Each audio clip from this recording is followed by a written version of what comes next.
हाँ जी, क्या हाल है सभी के? बढ़िया हो सब? जय हिंद सभी को। सबसे पहले तो फटाफट सेशन को शेयर कर दो और जो भी बचे हुए बच्चे हैं उनको बुला लो। आज रहेगी हमारी second last class modern history की। ठीक है, फाइनल फेज में है, फाइनल फेज के लास्ट पार्ट में है। आज हम क्या क्या देखेंगे सर? हम देखेंगे आज अगस्त ऑफर आया था, वो कांग्रेस की सरकार बनी थी 28 महीनों के लिए, उसके बाद वर्ल्ड वॉर शुरू हो गया था। ठीक है, उससे पहले हमने देखा था सर राउंड टेबल कॉन्फ्रेंस हुई थी, सिविल डिसोबीडियंस मूवमेंट किस तरह से खत्म हुआ वो देखा हमने। और सर और क्या देखा सर? हमने वो भी देखा था, हाँ हमने ये बात करी थी कि अब मुस्लिम लीग को हमने देखा था ना 1940 में क्या हुआ था, लाहौर रिजोल्यूशन आया था कि भाई यहीं से पाकिस्तान की डिमांड शुरू होगी। और मैंने क्या बताया था कि 1940 के बाद क्या रहेगा आपका भाई? 1940 के बाद जो फेज रहेगा वो ट्राईपार्टाइट स्ट्रगल रहेगा। ट्राईपार्टाइट स्ट्रगल रहेगा कैसे सर? देखो भाई, तीन खिलाड़ी हैं इस समय यहाँ पे। कौन कौन? ब्रिटिश और सर कांग्रेस और मुस्लिम लीग। तो जो हमारा 1940 से लेके 47 तक का टाइम है, इसको हमें इन तीनों के सापेक्ष में पढ़ना है, इन तीनों को कंपेयर करते हुए पढ़ना है कि कौन किस समय क्या डिमांड कर रहा है, कौन किसकी बात नहीं मान रहा। ठीक है, तो आज हम क्या स्टार्ट करेंगे सर? देखेंगे अगस्त ऑफर आया था, फिर क्रिप्स मिशन आया, जिसके बदले में क्या हुआ आपका? क्विट इंडिया मूवमेंट हुआ। और क्या हुआ सर? सर उसके बाद सुभाष चंद्र बोस, उनके बारे में देखेंगे कि वो किस तरह से ग्रो करते हैं।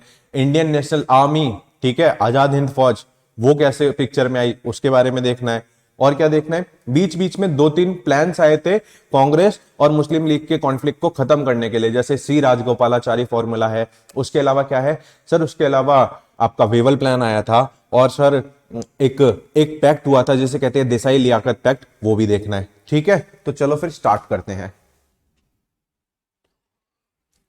पिछली क्लासेस में हमने क्या देखा था कि भाई सितंबर अक्टूबर में क्या हुआ? सितंबर में तो वर्ल्ड वॉर 2 शुरू हो गया था सर। हाँ जी सर। और अक्टूबर में क्या किया था? पूरी की पूरी कांग्रेस ने रिजाइन कर दिया था। हाँ सर, ये तो हम देख चुके हैं, 28 महीने तक कांग्रेस थी और उसने काम किया था। मार्च 1940 में हमने क्या देखा था सर? वो लाहौर सेशन हुआ था जो मुस्लिम लीग वालों ने कराया था और वहीं से पाकिस्तान की डिमांड शुरू हो गई थी। ठीक है सर। और कांग्रेस यहां पे बैकफुट पे थी, क्यों? क्योंकि कांग्रेस के अंदर इस टाइम पे इंटरनल कॉन्फ्लिक्ट चल रहे हैं। सर कांग्रेस के अंदर क्या इंटरनल कॉन्फ्लिक्ट चल रहे हैं? वही गांधी जी और सुभाष चंद्र बोस, इनके बीच में आपस में इंटरनल ओपिनियन, इनकी आइडियोलॉजी को लेकर कॉन्फ्लिक्ट चल रहा था, इसलिए कांग्रेस बैकफुट पे थी। ठीक है सर। फिर जब इतना सब हो रहा है भाई, वर्ल्ड वॉर हो रहा है, कांग्रेस ने रिजाइन कर दिया है, तो ब्रिटिश एक्टिव दोबारा हुई। एक्टिव दोबारा हुई कि भाई अब जब वर्ल्ड वॉर 2 स्टार्ट हो गया है तो मदद भी तो चाहिए होगी ना ब्रिटिश को। तो अगस्त 1940 के अंदर एक ऑफर आता है, क्या? अगस्त ऑफर कहते हैं। कौन लेके आया था? आपका वायसरॉय लिनलिथगो। लिनलिथगो उस टाइम पे आपका वायसरॉय हुआ करता था, गवर्नर जनरल ऑफ इंडिया। वो एक ऑफर लेके आया, वही लॉलीपॉप, हर बार की तरह लॉलीपॉप है भाई, तो लॉलीपॉप लेके आया। ठीक है सर। ब्रिटेन क्यों एक्टिव हो रहा है इस टाइम पे? पहली चीज तो चलो उसको इंडियंस की मदद चाहिए क्योंकि वर्ल्ड वॉर 2 छिड़ चुका है। और सर हिटलर बहुत ही ज्यादा राइज पे है, हिटलर की पावर बहुत ज्यादा बढ़ रही है। मिड 1940s तक आते आते सर फ्रांस कैप्चर हो गया था, जर्मनी ने फ्रांस के ऊपर कब्जा कर लिया था। ठीक है, पूरे के पूरे वेस्टर्न यूरोप के अंदर 1941 तक आते आते पूरा को पूरा वेस्टर्न यूरोप सर आपका किसके अंडर? सर जर्मनी के अंदर आ गया था। हिटलर की पावर इस हद तक बढ़ गई थी। और सर जो जापान है वो एशिया के अंदर डोमिनेट कर रहा था, पूरा का पूरा। ये आपका ये वाला जो रीजन है, यहाँ पे मलाया है, मलाया पेनिनसुला है, ठीक है, सिंगापुर है सर, मालदीव वाला पूरा एरिया, यहाँ पूरे पे जापान ने अपना कब्जा कर लिया था। जापान की भी पावर बहुत ज्यादा बढ़ रही थी। ठीक है, तो हमें सर यही चेक करना है कि अब आगे की कहानी क्या रही। सबसे पहले क्या आया सर? अगस्त ऑफर आया। कब आया? 1940 के अंदर आया। कौन लेके आया? उस समय का जो हमारा वायसरॉय हुआ करता था, लॉर्ड लिनलिथगो। इसने अगस्त ऑफर के अंदर देखो फिर से वही कुछ कुछ लॉलीपॉप दिए। क्या क्या? डोमिनियन स्टेटस दे देंगे हम आपको। अरे भैया, हम जब 1930 में बोल चुके हैं कि हमें स्वराज चाहिए, हमें पूर्ण स्वराज चाहिए, तो फिर क्यों बार बार डोमिनियन स्टेटस की बात करते हो? भैया डोमिनियन स्टेटस दे देंगे। और क्या बोला कि जो वाइसरॉय की एग्जीक्यूटिव काउंसिल है उसमें भी एक्सपेंड कर देंगे, मतलब उसके अंदर इंडियंस को और इंक्लूड करेंगे। और क्या करेंगे सर? एक कॉन्स्टिट्यूशन असेंबली बनाएंगे जब वर्ल्ड वॉर 2 खत्म हो जाएगी। अरे भाई अभी तो स्टार्ट ही हुई है, क्या पता कब खत्म हो ना हो, ब्रिटेन रहे ना रहे या दूसरी पावर्स रहे ना रहे। तो क्या बोला कि भाई कॉन्स्टिट्यूएंट असेंबली बनाएंगे, ठीक है सर। उसके बाद माइनॉरिटी को भी ध्यान में रखा जाएगा सर, जो भी इंडिया के अंदर माइनॉरिटी क्लास है उसको लेके भी जब भी कॉन्स्टिट्यूशन में जो भी प्रोविजन आएगा तो उसमें हम माइनॉरिटी से भी बात करेंगे, और एक वॉर एडवाइजरी काउंसिल बनाई जाएगी। तो ये कुछ पॉइंट्स थे जो आपके किसके अंदर थे सर, अगस्त ऑफर के अंदर थे। लेकिन लेकिन इसको रिजेक्ट ही हो गया। भाई ऑब्वियसली रिजेक्ट तो होना ही है, जब हम पूर्ण स्वराज की मांग कर चुके हैं, आप बार बार हमें डोमिनेंट स्टेटस क्यों दे रहे हो? हमें नहीं चाहिए डोमिनेंट स्टेटस, हमें क्या चाहिए सर, पूर्ण स्वराज चाहिए। ठीक है, तो भैया इसको सब ने, चाहे वो कांग्रेस हो चाहे वो गांधी हो, ठीक है, सब ने इसको रिजेक्ट कर दिया, हम नहीं मानते, निकलो यहां से। अब इस टाइम पे जो आपके सुभाष चंद्र बोस थे वो कांग्रेस से अलग हो चुके हैं, उनके बारे में देखेंगे अभी थोड़ी देर में। अभी के लिए ये मानो कि 1940 में जो आपके सुभाष चंद्र बोस हैं वो कांग्रेस से अलग हो चुके थे। जब त्रिपुरी क्राइसिस के बारे में मैंने बात करी थी ना, 1939 के अंदर त्रिपुरी मध्य प्रदेश के अंदर एक सेशन हुआ था जिसके अंदर आपके सुभाष चंद्र बोस जीत गए थे, ठीक है। और जीते किससे थे? गांधी ने अपना एक कैंडिडेट खड़ा किया था, उसके खिलाफ जीते थे, तो इनडायरेक्टली ये गांधी की हार थी। तो इसलिए भाई सुभाष चंद्र बोस ने रिजाइन दे दिया और अपनी एक नई ऑर्गेनाइजेशन बना दी जिसका नाम था फॉरवर्ड ब्लॉक। ये क्या कह रहे थे? ये कह रहे थे कि हमें सीडीएम लॉन्च कर देना चाहिए दोबारा, सिविल डिसोबीडियंस मूवमेंट को दोबारा लॉन्च कर देना चाहिए, क्योंकि ब्रिटेन की हालत इस समय बहुत टाइट है, ठीक है। तो अगर इंडियंस इस टाइम पे कोई रिवोल्ट, कोई मूवमेंट कर दें तो पक्का ब्रिटिशर यहां से चले जाएंगे। लेकिन गांधी जी इस बात पे अड़े हुए थे कि नहीं, ऐसा नहीं करना, ठीक है। और क्या हुआ सर? कांग्रेस का एक सेशन हुआ रामगढ़ के अंदर, ठीक है। प्रेसिडेंट कौन थे आपके? अबुल कलाम आजाद। ये लास्ट कांग्रेस सेशन था। अगले 6 साल तक कांग्रेस का और कोई सेशन हुआ ही नहीं, ये लास्ट कांग्रेस सेशन था। उसके बाद सीधा 1946 के अंदर होता है सर। क्यों सर? बीच में मूवमेंट चल रही है, वॉर चल रही है, लीडर्स जेल के अंदर हैं, तो कांग्रेस का सेशन नहीं हो पाया, ठीक है। अब इसी के चक्कर में देखो, जो ये फॉरवर्ड ब्लॉक वाले थे ना, सुभाष चंद्र बोस के जो सपोर्टर्स थे, उन्होंने एक क्या करी, एक कॉन्फ्रेंस करी जिसका नाम था एंटी कॉम्प्रोमाइज कॉन्फ्रेंस। मतलब भाई हम लोग क्या करेंगे, हम लोग ब्रिटिशर्स के साथ कोई कॉम्प्रोमाइज नहीं करेंगे, हम लोग ब्रिटिशर्स की कोई मदद नहीं करेंगे, सिर्फ और सिर्फ ब्रिटिशर्स के खिलाफ हमें लड़ना है ताकि ब्रिटिशर्स यहां से भाग जाएं। वर्ल्ड वॉर 2 में फायदा उठा लो, ये जो कंडीशंस हैं ये इंडियंस के फेवर में हैं, तो ब्रिटिशर्स को हटाने के लिए प्लीज एक मूवमेंट लॉन्च कर दो और उनका कोई साथ मत दो। तो यही थी आपकी क्या, एंटी कॉम्प्रोमाइज कॉन्फ्रेंस, जो किसने करवाई थी? सुभाष चंद्र बोस ने। क्या कह के? To not support British in any case. भाई अंग्रेजों की कोई भी मदद मत करो किसी भी रूप में, ठीक है। यहां तक समझ आया? और मुस्लिम लीग ने भी रिजेक्ट कर दिया भाई अगस्त ऑफर को, मुस्लिम लीग ने रिजेक्ट कर दिया।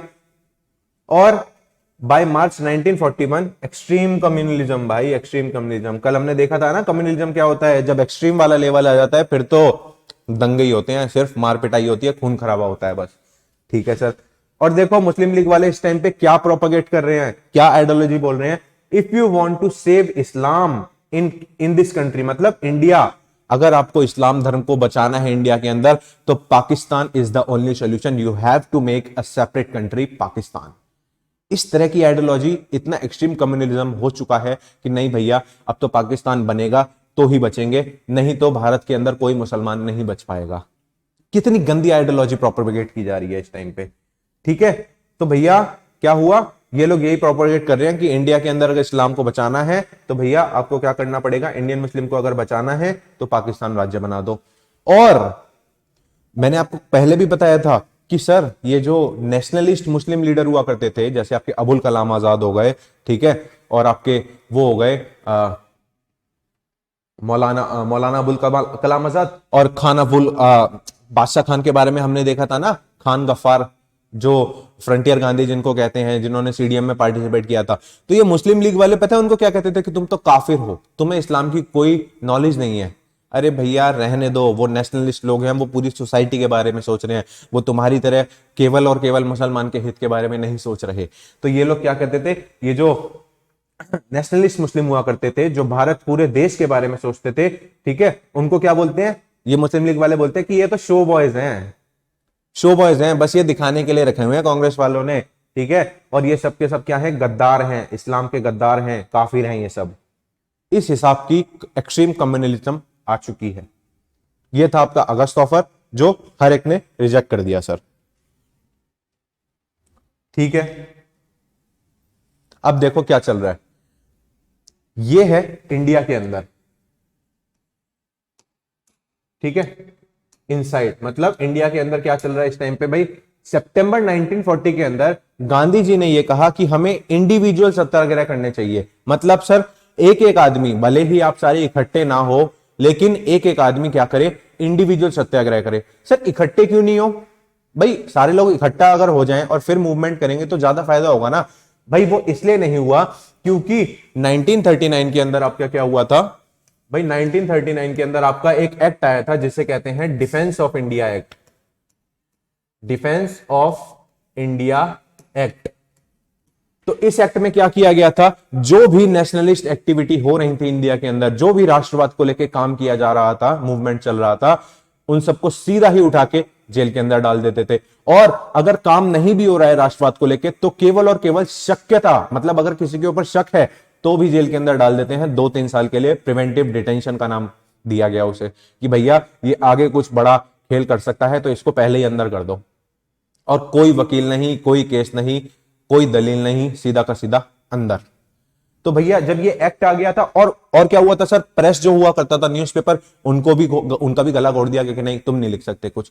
तो इन सब के चक्कर में कोई एक आप बड़ा मूवमेंट नहीं कर सकते थे लोगों को जोड़ के। तो गांधी ने इसके लिए क्या बोला, गांधी ने बोला कि भाई इंडिविजुअल सत्याग्रह करना चाहिए, हर एक बंदा अकेले अकेले सत्याग्रह करे। क्या करे, जो ये एक्ट आए हैं इनके खिलाफ, और सिविल लिबर्टीज, मतलब जो भी एक इंसान को हक मिलना चाहिए, आप उसके लिए प्रोटेस्ट करो कि हमें ये हक चाहिए हमारा, लेकिन पीसफुली।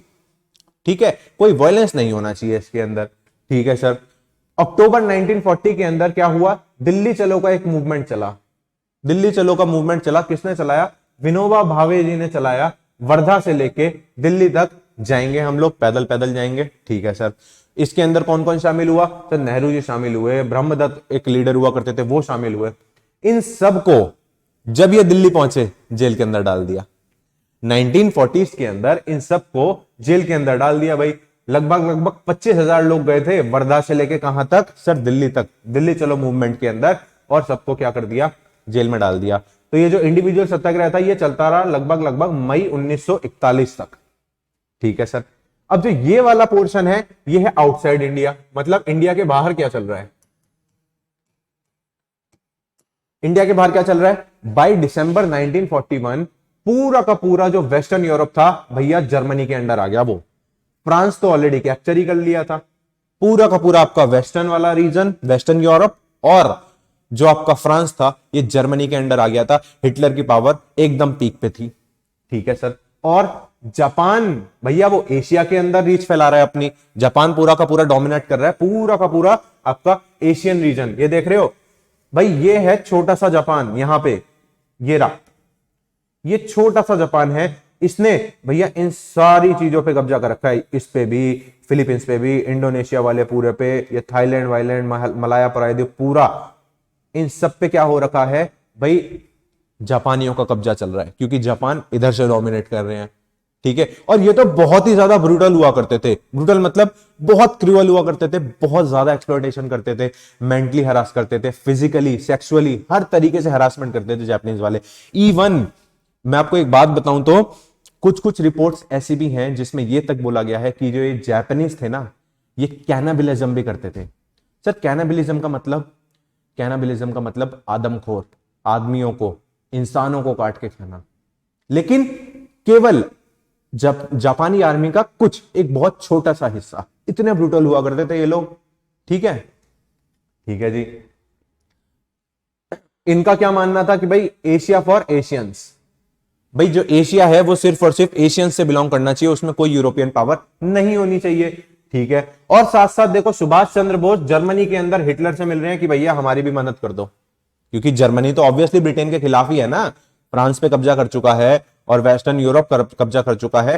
तो भैया सुभाष चंद्र बोस भी आ गए जर्मनी के अंदर, हिटलर से मिल रहे हैं, फिर कह रहे हैं कि चलो कुछ करते हैं बड़ा अब। ठीक है। तो वहां से अलग टेंशन चल रही है। तो ब्रिटिशर्स की हालत इस टाइम पे बहुत ज्यादा टाइट है। ठीक है।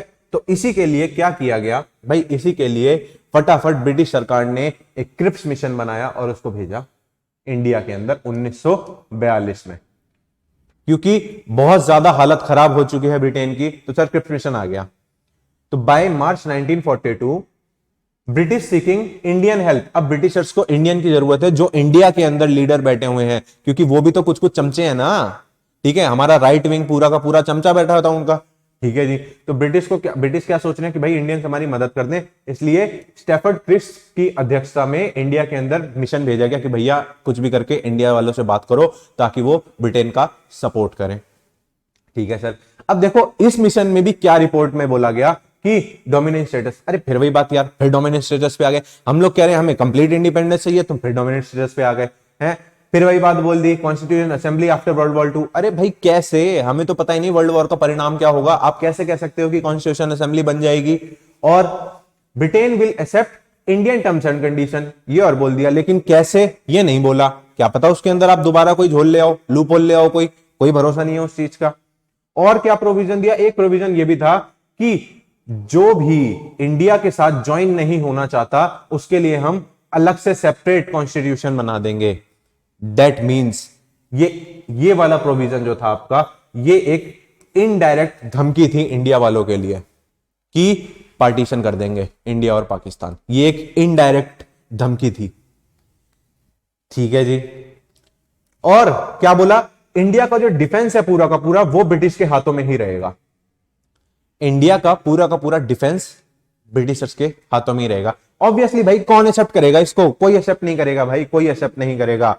तो ये मिशन भी फेल हो गया, क्रिप्स मिशन भी फेल हो गया। गांधी ने तो क्रिप्स मिशन को क्या बोला कि सर ये तो पोस्ट डेटेड चेक है। सर पोस्ट डेटेड चेक का क्या मतलब होता है, अरे भाई जब आप चेक भरते हो, ठीक है, और उस चेक की वैलिडिटी होती है 3 महीने की, सपोज करो कि भाई वो 3 महीने निकल गए, ठीक है, आपने डेट डाल दी कि आज सपोज 1 अप्रैल है, ठीक है, और आज आपने एक अमाउंट लिख दिया कि मैं शिवम सर को 5 लाख रुपए दे रहा हूं, ठीक है सर, और फिर क्या करोगे, अब उस चेक की वैलिडिटी होती है 3 महीने तक कि आप 3 महीने तक उसको जमा करा सकते हो बैंक के अंदर। तो भैया अप्रैल से मई हो गया, मई से जून हो गया, जून से जुलाई हो गया।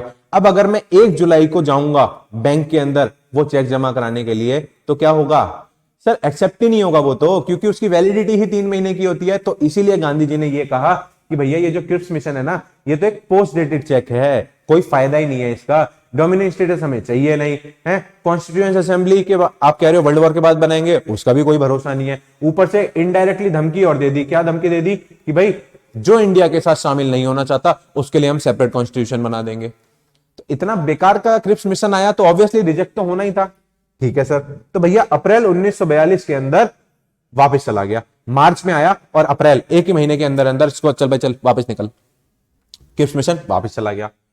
इसी दौरान क्या हुआ भैया, गांधी जी अब हो चुके हैं बुढ़े, ठीक है, तो गांधी जी ने एक पर्चा लिया और उस पर लिख दिया आज के बाद मेरे जो भी डिसीजन होंगे वो कौन लेगा, वो छोटे नेहरू साहब लेंगे, मतलब जवाहरलाल नेहरू आज के बाद मेरे सक्सेसर रहे। सक्सेसर मतलब सर आज के बाद जो भी डिसीजन लेने होंगे वो तुम लोगे, you are my successor now. तो भैया देखो खुश हो गए नेहरू साहब तो कि हाँ जी बाबू अच्छी बात है, ठीक है। चले आगे, अब देखो sir quit India movement launch कर दिया गया। सर कुछ ना कुछ तो बैकग्राउंड रहा होगा ना, क्विट इंडिया मूवमेंट क्यों लॉन्च किया, आखिर क्या जरूरत थी क्विट इंडिया मूवमेंट लॉन्च करने की। नाम से ही समझ आ रहा है ना, क्विट इंडिया मतलब भारत छोड़ो, ब्रिटेन के लोगों भारत छोड़ो। सर ऐसा तो क्या हो गया भाई, देखो रीजन क्या है। जापान की मैंने अभी आपको बताया ऑलरेडी बहुत ज्यादा डोमिनेट कर रहा है, कहां पे सर, सर पूरे एशिया के अंदर डोमिनेट कर रहा है जापान बहुत ज्यादा। Japan on the verge of entering Calcutta, भैया जापान कलकत्ता में घुसने वाला है, रंगून तक आ चुका है वो, बर्मा तक आ चुका है वो, ठीक है, इस वॉर के अंदर। और वो तो बहुत ही ज्यादा ब्रूटल है सर, उसके बारे में तो मैंने अभी आपको बताया ना, वो आपको सेक्सुअली एक्सप्लॉइट कर रहे हैं, मेंटली एक्सप्लॉइट कर रहे हैं। इवन जो वॉर के प्रिजनर्स हुआ करते थे उनके साथ वो पता है शूटिंग वाला गेम खेलते थे अपनी ट्रेनिंग प्रैक्टिस के लिए। ट्रेनिंग प्रैक्टिस के लिए भैया जिंदा आदमी को सामने खड़ा करते थे जापानी लोग, बहुत ज्यादा ब्रूटल हुआ करते थे उस टाइम पे, ठीक है। तो गांधी जी को यही डर था कि भाई अगर ये इंडिया के अंदर आ गए तो वॉर, जो वर्ल्ड वॉर 2 है, उसका इंपैक्ट इंडिया के अंदर बहुत ही ज्यादा बढ़ जाएगा। ऑल्दो जापानी लोग इंडिया पे कब्जा करना नहीं चाहते थे, वो सिर्फ ये चाहते थे कि जहां पे ब्रिटेन होगा वहां पे जापान उसको मारने के लिए जाएगा। ठीक है, इसीलिए गांधी जी ने यह कहा कि यही सही टाइम है एक मूवमेंट लॉन्च करने का। अगर हम लोग ब्रिटिशर्स को भारत से भगा देंगे, छुड़वा देंगे, तो जापान इंडिया के अंदर आएगा ही नहीं। और ये सही भी था, जापान को इंडिया से कोई मतलब नहीं था। ठीक है, वो सिर्फ जहां ब्रिटेन होगा वहां मारने के लिए जाएगा। इसीलिए गांधी जी ने लॉन्च किया क्या सर? गांधी जी ने लॉन्च किया क्विट इंडिया मूवमेंट, ताकि जो वर्ल्ड वॉर 2 में जो जापानी हर एक के साथ मार कटाई कर रहे हैं वो इंडिया के अंदर ना हो। ठीक है, जापानी लोग क्या कर रहे हैं? स्लेवरी करवा रहे हैं सर, जबरदस्ती। और क्या कर रहे हैं? एक्सप्लॉयटेशन, सेक्सुअली, मेंटली, हर तरीके से जो आपके ये हैं जापानी लोग, ये ब्रूटली हम सबको मार रहे हैं। ठीक है सर, तो गांधी जी ने क्या कहा? Until unless British is here, जब तक ब्रिटिश इंडिया के अंदर रहेगा जापान इंडिया के अंदर आएगा। तो अगर ब्रिटिश यहां से चला जाए तो जापान इंडिया के अंदर आएगा ही नहीं। इसीलिए भैया जुलाई 1942 के अंदर कांग्रेस वर्किंग कमेटी की एक मीटिंग होती है वर्धा के अंदर, और गांधी जी ने क्या बोला इस मीटिंग में? गांधी जी ने बोला कि अगर ब्रिटिश इंडिया के अंदर रहेगा तो भैया ये तो इनविटेशन हो गया जापान के लिए, इसलिए क्या करना चाहिए? It's time to start a struggle. फटाफट एक मूवमेंट लॉन्च कर देते हैं। फाइनली 8 अगस्त 1942 को AICC, all India Congress committee की मीटिंग होती है बॉम्बे के अंदर, और उसी दिन क्या लॉन्च कर दिया गया? आपका क्विट इंडिया मूवमेंट, या जिसे भारत छोड़ो आंदोलन भी कहते हैं, या इसी का एक और नाम है अगस्त रिवॉल्यूशन। लॉन्च कर दिया गया कब? 8 अगस्त 1942 को। अब ये जो क्विट इंडिया वाला स्लोगन था ना, ये किसने दिया था? ये दिया था आपका यूसुफ मेहराली। ये वही है जिन्होंने नॉन कॉपरेशन मूवमेंट के टाइम पे जब नारा दिया था अपना। ठीक है जी, जब ये हो चुका है उसके बाद क्या चल रहा है? दूसरे हाथ पे क्या चल रहा है भाई? अगस्त 1942 के अंदर क्या हुआ भैया? वो सुभाष चंद्र बोस, ठीक है, जिन्होंने इंडियन नेशनल आर्मी को रिवाइव किया था। तो भैया इंडियन नेशनल आर्मी बनाई किसने थी? सर कप्तान मोहन सिंह हुआ करते थे। ठीक है, कप्तान मोहन सिंह ये एक वॉर प्रिजनर हुआ करते थे। उन्होंने सिंगापुर में क्या बना दी? Indian national army. किसकी मदद से? जापानियों की मदद से सर। अभी इसके बारे में पढ़ेंगे, ठीक है, अभी इसके बारे में और पढ़ेंगे। अभी के लिए सिर्फ इतना जानो कि एक तरफ क्विट इंडिया मूवमेंट चल रहा है, और साइमल्टेनियसली उसी टाइम पे क्या चल रहा है? जो आपके कप्तान मोहन सिंह है, उन्होंने इंडियन नेशनल आर्मी बना दी है। कहां पे? सिंगापुर के अंदर।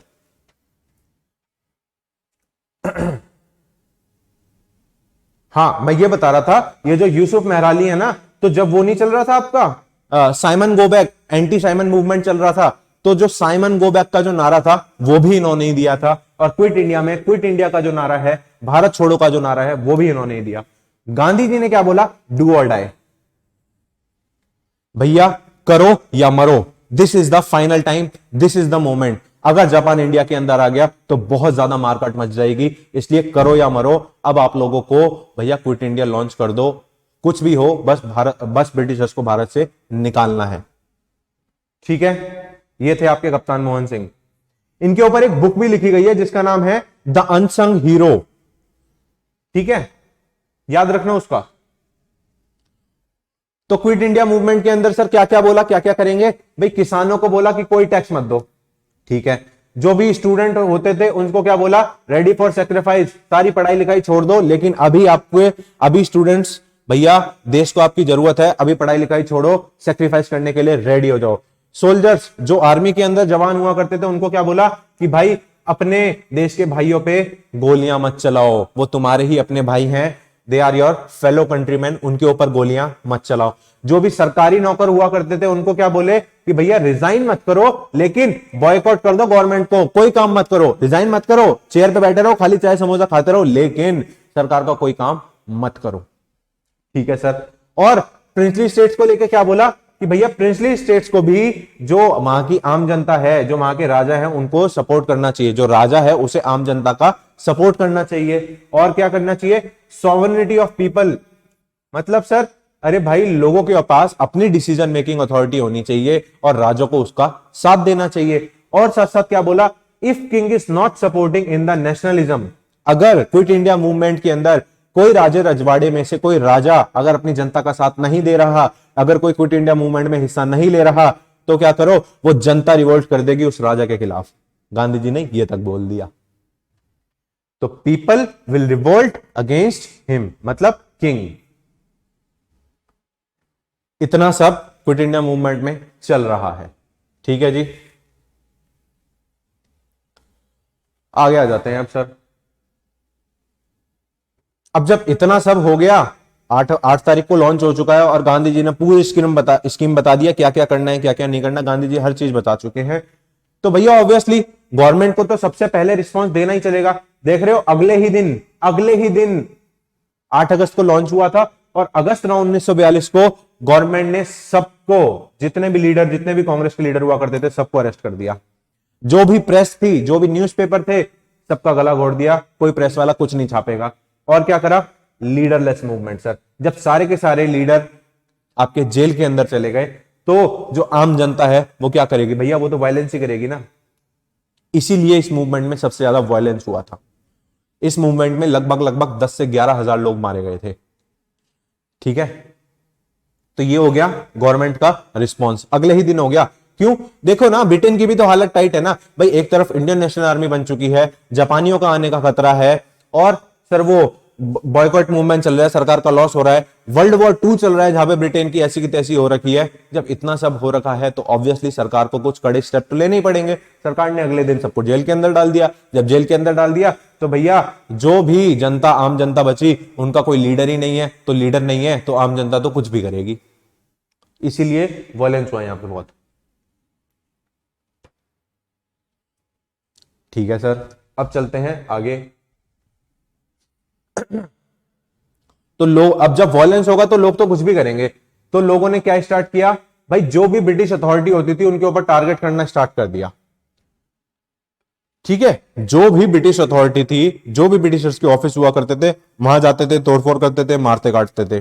ठीक है सर, तो क्या किया, जो भी ब्रिजेस हुआ करते थे, रेलवे लाइन, टेलीग्राफ लाइन, सबको उड़ा दिया भाई, सबको बम से उड़ा दिया। लोगों ने यही सबसे पहले किया। अगर ये चीज, ये जो bridges, railway line, telegraph line और ये जो भी चीज है, अगर ये चीज 1857 में लोगों ने कर दी होती ना, तो भैया ब्रिटिश कुछ कर ही नहीं पाता। अगर 1857 के अंदर जो हमारे हिंदू भाई थे, जो मुस्लिम भाई थे, जो इंडियन कम्युनिटी थी, अगर ये सब काम 1857 में ही हो जाता ना, तो ब्रिटिश कुछ नहीं कर पाते। लेकिन उस समय कोई था ही नहीं ना समझाने वाला। ऑपरेशन भाई यहां तक तो बहुत ज्यादा अत्याचार हो चुका था।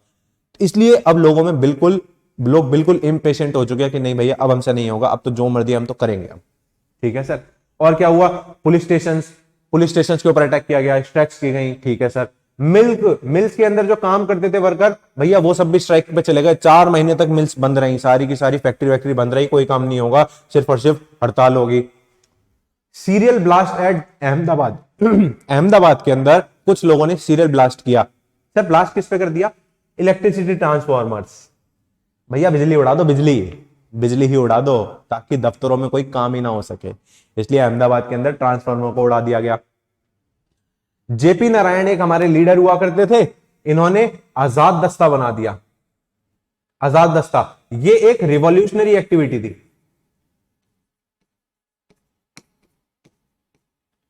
रिवॉल्यूशनरी एक्टिविस्ट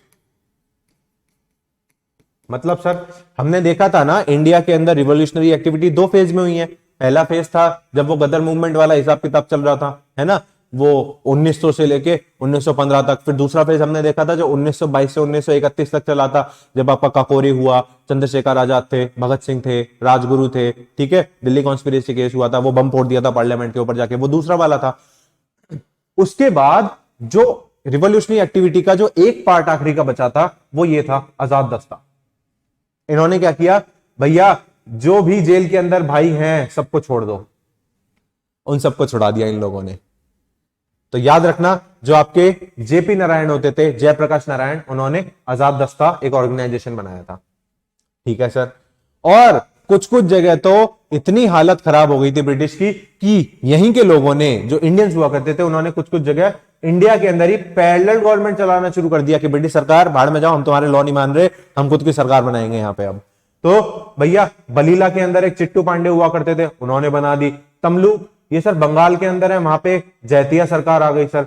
सतारा, सतारा सर, सतारा मराठा, ठीक है, वहां पे प्रति सरकार बना दी गई सर। कौन कौन? नाना पाटिल हुआ करते थे, YV चौहान हुआ करते थे।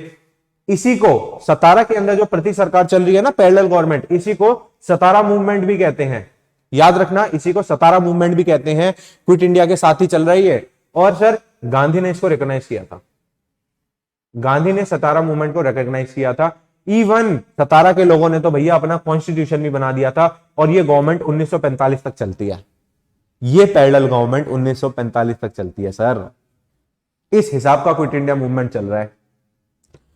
अब इसका एक आउटकम ये रहा कि यहां से ना और ज्यादा लीडर आ गए, सेकेंड टायर ऑफ लीडरशिप आ गई। मतलब अगर पहले जो टॉप मोस्ट वाले लीडर हैं, अगर बाई चांस वो अवेलेबल नहीं है, और नहीं है भाई, वो उनको तो ऑलरेडी 9 अगस्त को जेल के अंदर डाल दिया है, तो नए लीडर आ गए अब, जैसे आपके राम मनोहर लोहिया, JP नारायण, अरुणा असफ अली, बीजू पटनायक, एक सुचेता कृपलानी हुआ करती थी, गोयनका जी हुआ करते थे, और एक ये इंपॉर्टेंट याद रखना, उषा मेहता।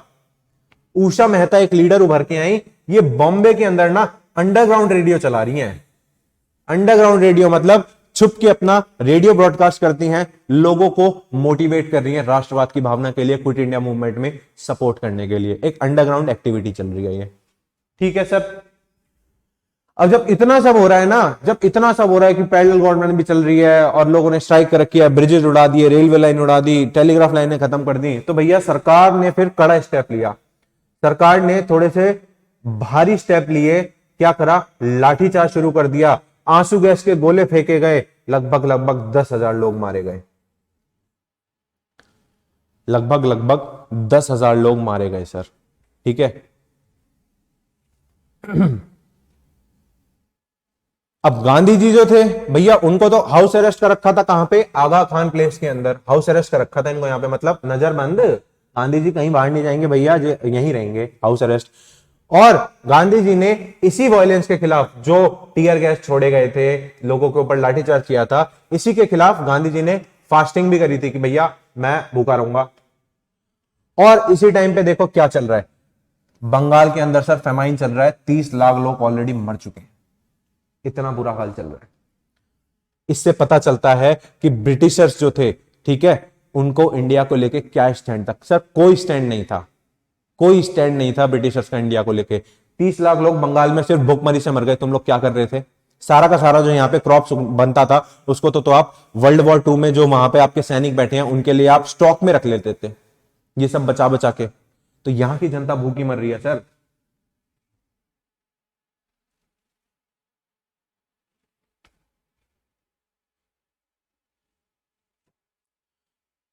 ठीक है जी, तो बंगाल के अंदर फेमाइन चल रहा है बहुत ज्यादा। अब ये सब जब इतना बुरा चल रहा है ना, तो जो मैंने आपसे बताया था, जो वायसरॉय हुआ करता था, उसकी 2 काउंसिल हुआ करती थी, एक एग्जीक्यूटिव और एक लेजिस्लेटिव। तो जो वायसरॉय की एग्जीक्यूटिव काउंसिल थी ना, उसके अंदर 3 इंडियंस हुआ करते थे, एक MS आने, एक HP मोदी और एक NR सरकार। इन तीनों ने रिजाइन कर दिया। इन तीनों ने वायसरॉय की एग्जीक्यूटिव काउंसिल से रिजाइन कर दिया। फिर इनका नाम याद कैसे रखेंगे? इसको कर सकते हैं कि आने, मोदी को आने दो सरकार, मतलब कुछ ना कुछ बना लो ऐसा, मतलब याद करने के लिए है। तो नाम याद रखना, MS आने, HP मोदी और NR सरकार। ये आपके वाइसरॉय की एग्जीक्यूटिव काउंसिल में मेंबर हुआ करते थे। इन्होंने रिजाइन दे दिया, ठीक है। अब ये जो मुस्लिम लीग थी, मैंने कहा था ना हमें ट्राईपार्टी स्ट्रगल देखनी है। मुस्लिम लीग क्या कर रही थी सर इस टाइम पे?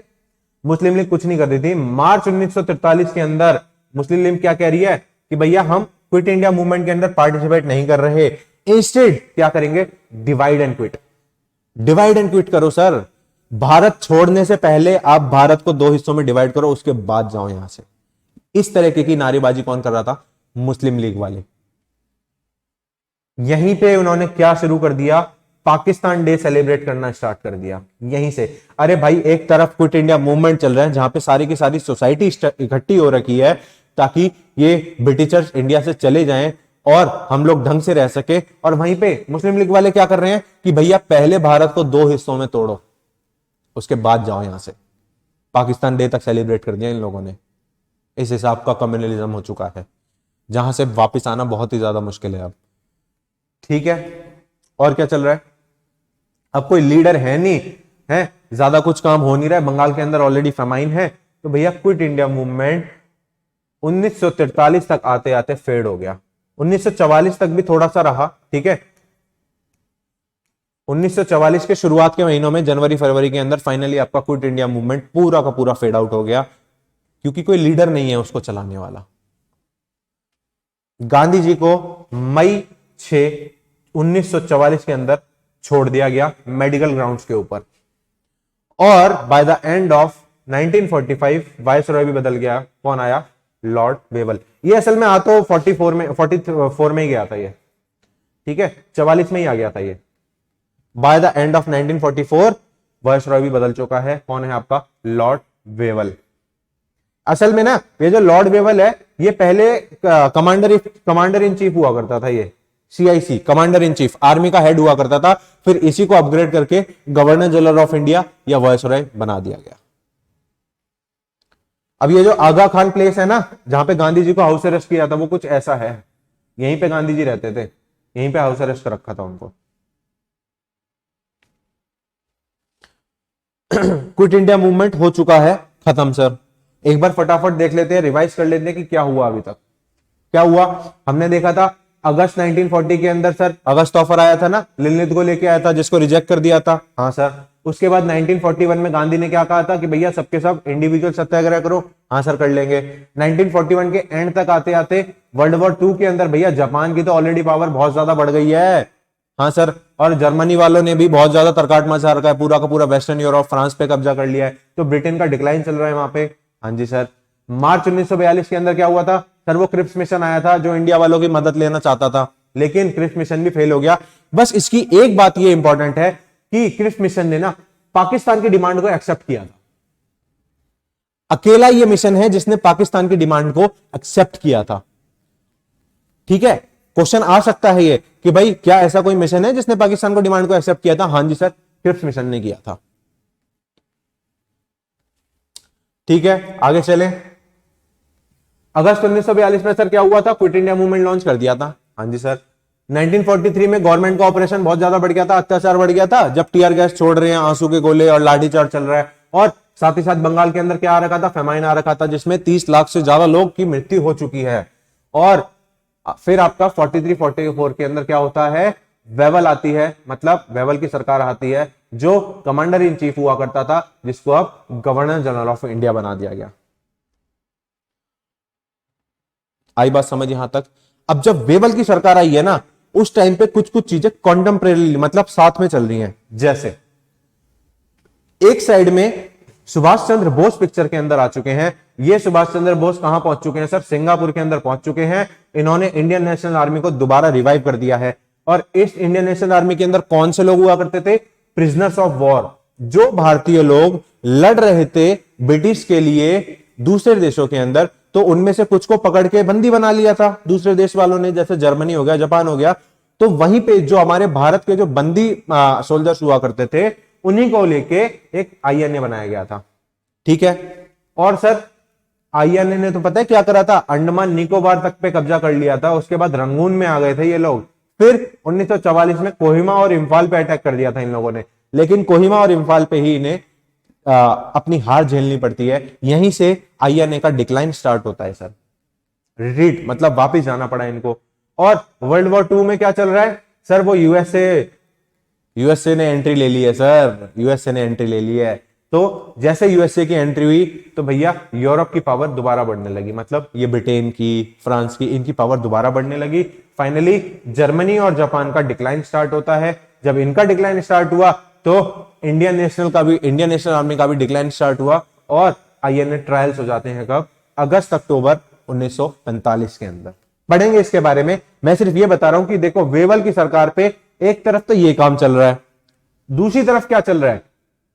दूसरी तरफ चल रहा है भैया एक फॉर्मूला आया था, सी राजगोपालाचारी फॉर्मूला, एक आया था देसाई लियाकत पैक्ट, और एक आया था फाइनली आपका वेवल प्लान। ये तीनों क्यों आए थे? ये तीनों इसलिए आए थे ताकि जो मुस्लिम लीग और कांग्रेस के अंदर जो भी ये खींचातानी टकटक चल रहा है ना, जो एक दूसरे की बात नहीं मान रहे हैं, भैया इस कॉन्फ्लिक्ट को रिजॉल्व करना है, इसलिए ये तीनों आए थे। ऑल्दो ये तीनों के तीनों फेल हुए थे।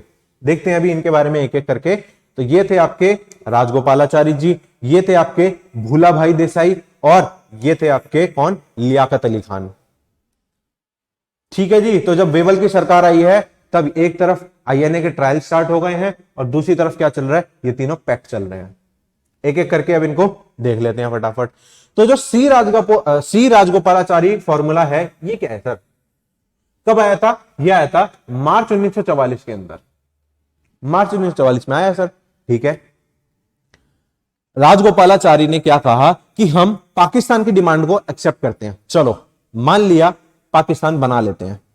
सबसे पहला पॉइंट आ गया, सर ये क्या कह रहे हो, राजगोपालाचारी जी ऐसा क्यों कह रहे हैं सर, अभी देखो अभी पता चलेगा। तो इन्होंने क्या करा, एक्सेप्टेड डिमांड ऑफ पाकिस्तान की, ठीक है जी पाकिस्तान बना देंगे कोई बात नहीं। क्या बोला फिर कि कांग्रेस और मुस्लिम लीग भैया दोनों मिलके क्या डिमांड करेगी, इमीडिएट ट्रांसफर ऑफ पावर। अगर पाकिस्तान बनाना है तो सबसे पहला काम क्या करना है कि भैया जो भी पावर है उसको इमीडिएटली अभी के अभी इंडिया के हवाले करो, ब्रिटिश वालों, ब्रिटिश सारी की सारी पावर अभी के अभी हमें दो और निकलो यहां से। ठीक है सर। और क्या बोला, ये था मेन पॉइंट, जहां पे भी मुस्लिम मेजॉरिटी एरिया है ना वहां पे एक प्लेबिसाइट करा दो सर। प्लेबिसाइट का मतलब होता है आम जनता से हम पूछेंगे कि आप लोग पाकिस्तान चाहते हो या नहीं चाहते हो, जिसे रेफरेंडम भी बोला जाता है ना। तो सर राजगोपालाचारी जी ने यह कहा ठीक है, अगर हम पाकिस्तान की डिमांड को मानते हैं और क्या करेंगे, अगर मानेंगे तो भैया सबसे पहले तो कांग्रेस और मुस्लिम लीग को साथ में आना पड़ेगा, किस लिए, इमीडिएट पावर ट्रांसफर के लिए। ठीक है सर। और दूसरे पॉइंट में यह बोला कि जो भी मुस्लिम मेजॉरिटी एरिया है, मुस्लिम मेजॉरिटी एरिया मतलब सर एक तो ये वाला हो गया सर, नॉर्थ वेस्ट वाला हो गया, एक ये बंगाल वाला हो गया। हाँ जी सर, ये जो भी मुस्लिम मेजॉरिटी एरिया है ना, यहां पे क्या करेंगे, यहां पे सर रेफरेंडम कराएंगे, प्लेबिसाइट कराएंगे, लोगों से पूछेंगे कि वो दो देश चाहते हैं कि नहीं चाहते हैं। तो अगर लोग चाहते हैं कि पार्टीशन हो, अगर लोग चाहते हैं कि पार्टीशन हो तो ठीक है, कर लेंगे पार्टीशन, लेकिन एक ज्वाइंट कमांड रहेगी, इंडिया और पाकिस्तान की एक ज्वाइंट कमांड रहेगी। कौन कौन से सब्जेक्ट पे, डिफेंस में रहेगी, एक्सटर्नल अफेयर्स में रहेगी और इकोनॉमिक मैटर्स में रहेगी। इन तीनों में हिंदुस्तान और पाकिस्तान मिलकर काम करेंगे और बाकी जो भी छुड़वैये सब्जेक्ट हैं उसके अंदर वो देश अपने अपना करते रहे, कोई दिक्कत नहीं है, लेकिन इन चीजों में ज्वाइंट कमांड रहेगी। आई बात समझ यहां तक, इकट्ठे एक साथ मिलकर काम करेंगे मुस्लिम लीग और कांग्रेस वाले इन मैटर्स में मिलकर।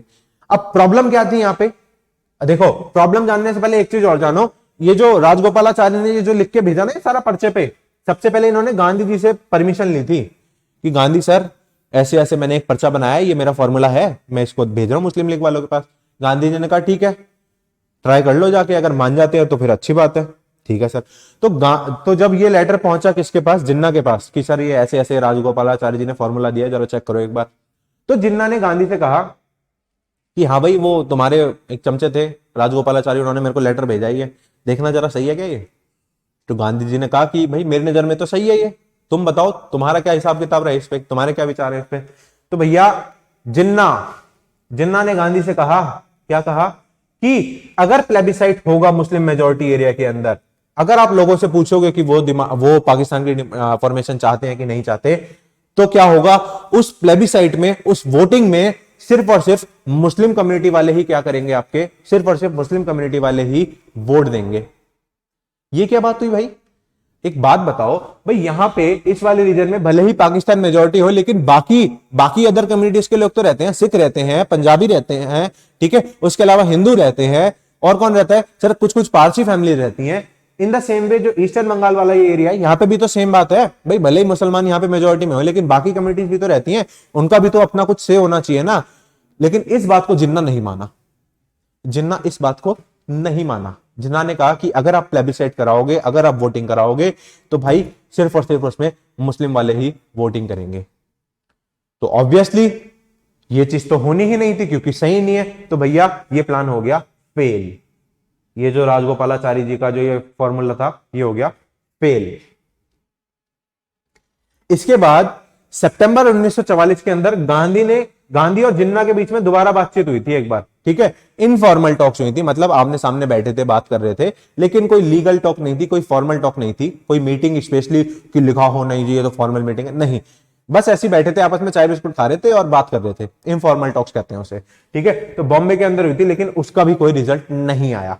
जब कोई रिजल्ट नहीं आ रहा है तो भैया ये मुस्लिम लीग और कांग्रेस का डेडलॉक कैसे खत्म हो, इन दोनों की ये दिक्कत कैसे खत्म करें। खत्म ही नहीं हो रही है, बहुत ज्यादा दिक्कत हो रही है।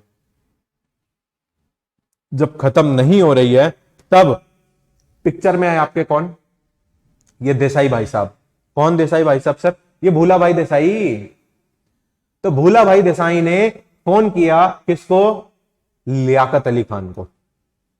ठीक है कि यार ये मुस्लिम लीग और कांग्रेस का तो ये तो इसका तो इनका तो केस ही सॉल्व नहीं हो रहा है, ये तो एक जगह आके फंस गए हैं बस, कोई बात मानने की राजी नहीं है कोई।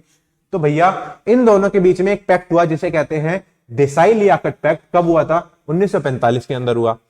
इन्होंने क्या प्लान दिया? इन्होंने एक प्लान दिया कि एक ड्राफ्ट बनाते हैं, ड्राफ्ट प्रपोजल बनाते हैं, मतलब एक वही कच्चा चिट्टा बनाते हैं एक पेपर पे। ठीक है, और क्या करेंगे?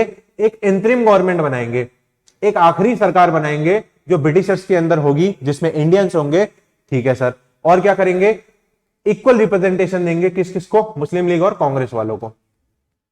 मतलब सर सपोज करो कि भैया इक्वल रिप्रेजेंटेशन का मतलब अगर 10 जने कांग्रेस से आ रहे हैं तो 10 जने मुस्लिम लीग से आएंगे, इसलिए इक्वल रिप्रेजेंटेशन दे देंगे दोनों को। ठीक है सर, ये तो अच्छा पॉइंट है। और क्या बोला? 20% सीटें और रिजर्व कर देते हैं, जो बाकी माइनॉरिटीज हैं वो भी आ जाएंगे ताकि उनका भी शेयर है। ये था आपका लियाकत अली पैक्ट। प्रॉब्लम क्या हुई? जिन्ना ने रिजेक्ट कर दिया। जिन्ना कह रहा मैं नहीं मानता, मुझे तो अलग नेशन चाहिए।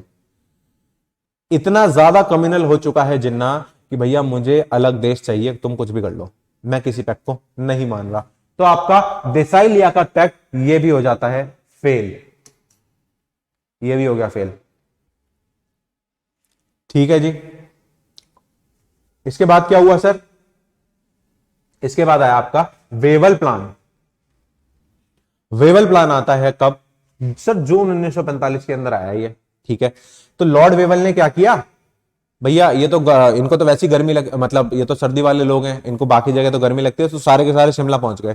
तो लॉर्ड वेवल ने भैया मुस्लिम लीग के लीडर्स को और कांग्रेस के लीडर्स को कहा शिमला आ जाओ, शिमला पे बैठते हैं जरा। इसे ही कहते हैं शिमला कॉन्फ्रेंस। ठीक है, और इसी का दूसरा नाम है वेवल प्लान। ठीक है सर, तो सबको बुला लिया, आ जाओ शिमला आ जाओ, बढ़िया ठंड हो रही है, मैगी वैगी खाएंगे, पहाड़ों में तो मैगी अच्छी लगती है और चाय भी अच्छी लगती है, आ जाओ सारे के सारे। पहुंच गए सारे के सारे भाई। ठीक है, क्या डिस्कशन चल रहा है भाई? वेवल प्लान के अंदर ये बोला कि जो वॉइस रॉय की एग्जीक्यूटिव काउंसिल है ना, उसके अंदर रिफॉर्म करते हैं। सर क्या रिफॉर्म कर रहे हो? एग्जीक्यूटिव काउंसिल के अंदर जितने भी मेंबर होंगे सारे के सारे इंडियंस होंगे। वाह सर, ये तो बहुत ही अच्छी बात है।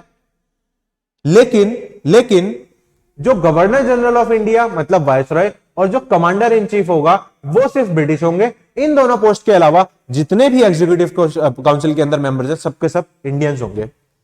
ठीक है सर, और क्या करेंगे? यही मेंबर्स क्या करेंगे भाई? इंटरिम गवर्नमेंट बनाएंगे, और वही इंटरिम गवर्नमेंट फाइनली आपकी कॉन्स्टिट्यूशनल बॉडी होगी जो कॉन्स्टिट्यूशन बनाएगी। अच्छा जी, और क्या बोला? आपके कांग्रेस हिंदू और मुस्लिम इन दोनों को इक्वल रिप्रेजेंटेशन देंगे। मतलब सर अगर हिंदू 10 आ रहे हैं तो मुस्लिम भी 10 आएंगे। ठीक है सर, बात तो ठीक है, बात तो थोड़ी ठीक सी लग रही है, शायद काम बन जाए इस बार।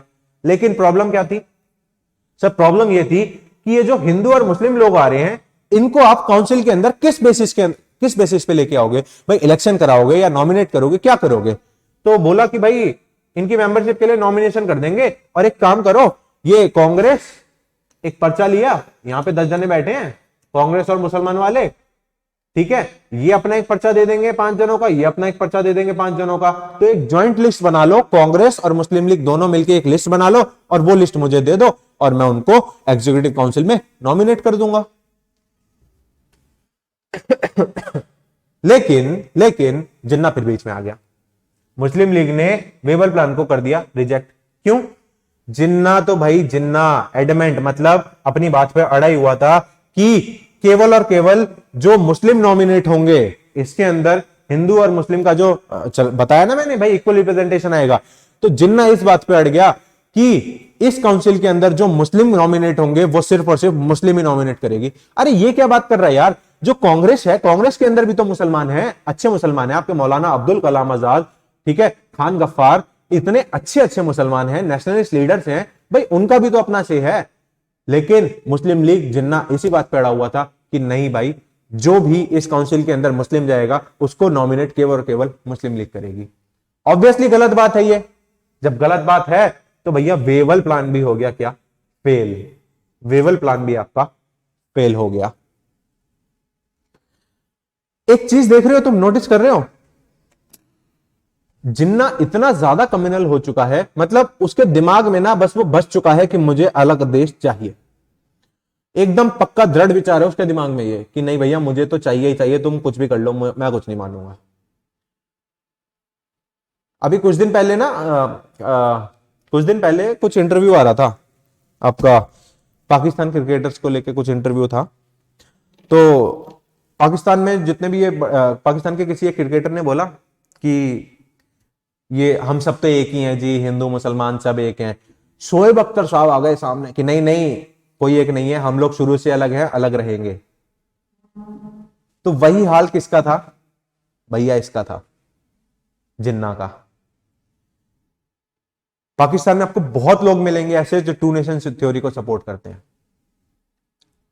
ठीक है। तो जिन्ना अपना दृढ़ निश्चय बना के आ रखा है कि कुछ भी कर लो मैं नहीं मानूंगा, मैं सिर्फ और सिर्फ कम्युनिस्ट का अपने मुसलमान भाइयों के हितों के बारे में बात करूंगा और किसी के बारे में कोई बात नहीं करूंगा। तो आपके तीनों के तीनों प्लान हो गए फेल। तो बस मैगी खा के आ गए और चाय पी के आ गए और सारे के सारे फिर वापस हो गए सर। ठीक है जी, चले आगे। अब आते हैं किस पे sir, Indian national army, Azad Hind फौज। इसके बारे में भी तो देखना है सर। बिल्कुल भाई बिल्कुल, अभी देखते हैं। देखो तो भैया इंडियन नेशनल आर्मी है ना, INA, ये आपके ना 2 फेज में काम करती है। एक होता है फेज 1 जिसमें कौन है सर, मोहन सिंह आए थे पिक्चर में, और दूसरा है आपका फेज 2 जिसमें आपके बोस साहब आए हैं पिक्चर में, ठीक है। तो भैया जो आपके कप्तान मोहन सिंह थे, इन्होंने सिंगापुर के अंदर क्या करा, प्रपोजल दिया एक कि भैया हम जर्मनी की और जापान की मदद करेंगे अपने प्रिजनर्स ऑफ वॉर्स को लेके। जो भी लड़ाई के अंदर जो भी प्रिजनर्स हैं, जो सोल्जर्स को बंदी बना लिया गया है, उन सबको मिला के एक आर्मी बनाते हैं और क्या करते हैं, हम जर्मनी की और जापान की मदद करेंगे ब्रिटिशर्स के खिलाफ। ठीक है सर, ये तो अच्छी बात है।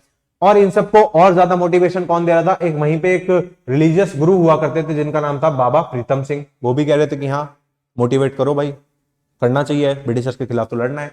ठीक है सर।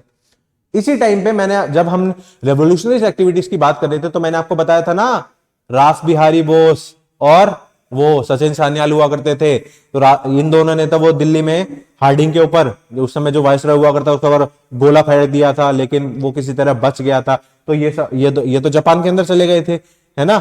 जब मैंने बताया था कि भैया वो जापान के अंदर रेस्टोरेंट खोल के बैठे हैं, एक जापानी औरत से ही शादी करी थी, और सर जो जापानी गवर्नमेंट थी ना, वो रास बिहारी बोस की बहुत रेस्पेक्ट भी करती थी। और जापानी गवर्नमेंट ने तो सर रास बिहारी बोस को वो भी दिया था, एक अवार्ड दिया था जिसे कहते हैं order of rising star, order of rising star sir.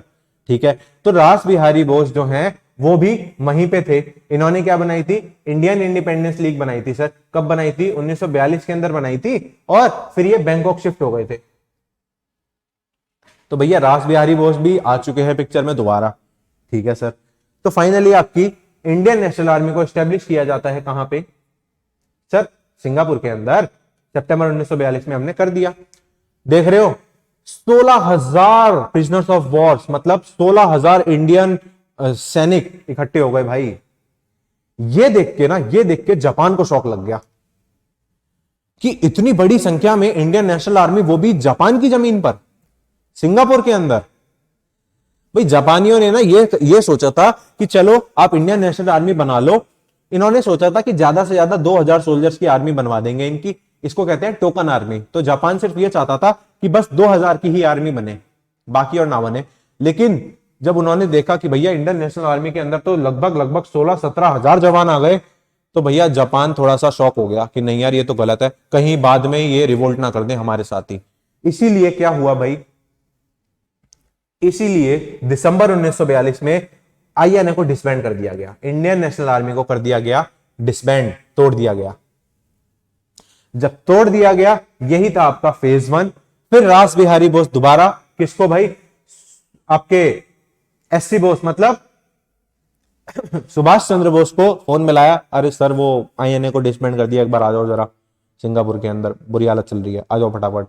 तो रास बिहारी बोस सुभाष चंद्र बोस को बुलाते हैं, इनवाइट करते हैं, किस लिए कि सर आओ और दोबारा आईएनए की कमाल संभालो। क्योंकि कप्तान मोहन सिंह और जापानीज आर्मी के बीच में डिफरेंस हो गया है, वो एक दूसरे की नहीं सुन रहे हैं, हमारी इंडियन नेशनल आर्मी को डिसबैंड कर दिया गया है, तो सर आ जाओ। अब सुभाष चंद्र बोस इस टाइम पे यूरोप घूम रहे थे, वो तो हिटलर विटलर से बातचीत कर रहे हैं, मिल रहे हैं सबसे, ठीक है। तो जो फेज 2 है आपका किसका, इंडियन नेशनल आर्मी का, उसको लीड करता है सुभाष चंद्र बोस। ये पहुंचते हैं जुलाई 1943 के अंदर सिंगापुर के अंदर, और फिर काम करते हैं शुरू इंडियन नेशनल आर्मी का। इसी को क्या बोलते हैं, आजाद हिंद फौज। ठीक है जी, चलें आगे। अब देखते हैं किसको सर, बोस बाबू को, राइज ऑफ सुभाष चंद्र बोस। ये किस तरह से आए पिक्चर में, क्या क्या किया इन्होंने, क्या क्या हुआ इनके साथ, सब देखते हैं। तो भाई सुभाष चंद्र बोस, इनका जन्म हुआ था कब, जनवरी 23, 1897 को हुआ था। इनके पिताजी का नाम था जानकीनाथ बोस। ये जानकीनाथ बोस कौन थे, चेयरमैन थे कहां के, कटक म्युनिसिपैलिटी के, कटक म्युनिसिपैलिटी के चेयरमैन हुआ करते थे। एक वेल टू डू फैमिली से थे, मतलब ऐसा नहीं है कि मिडिल क्लास, बल्कि हायर मिडिल क्लास से बिलोंग करते थे ये।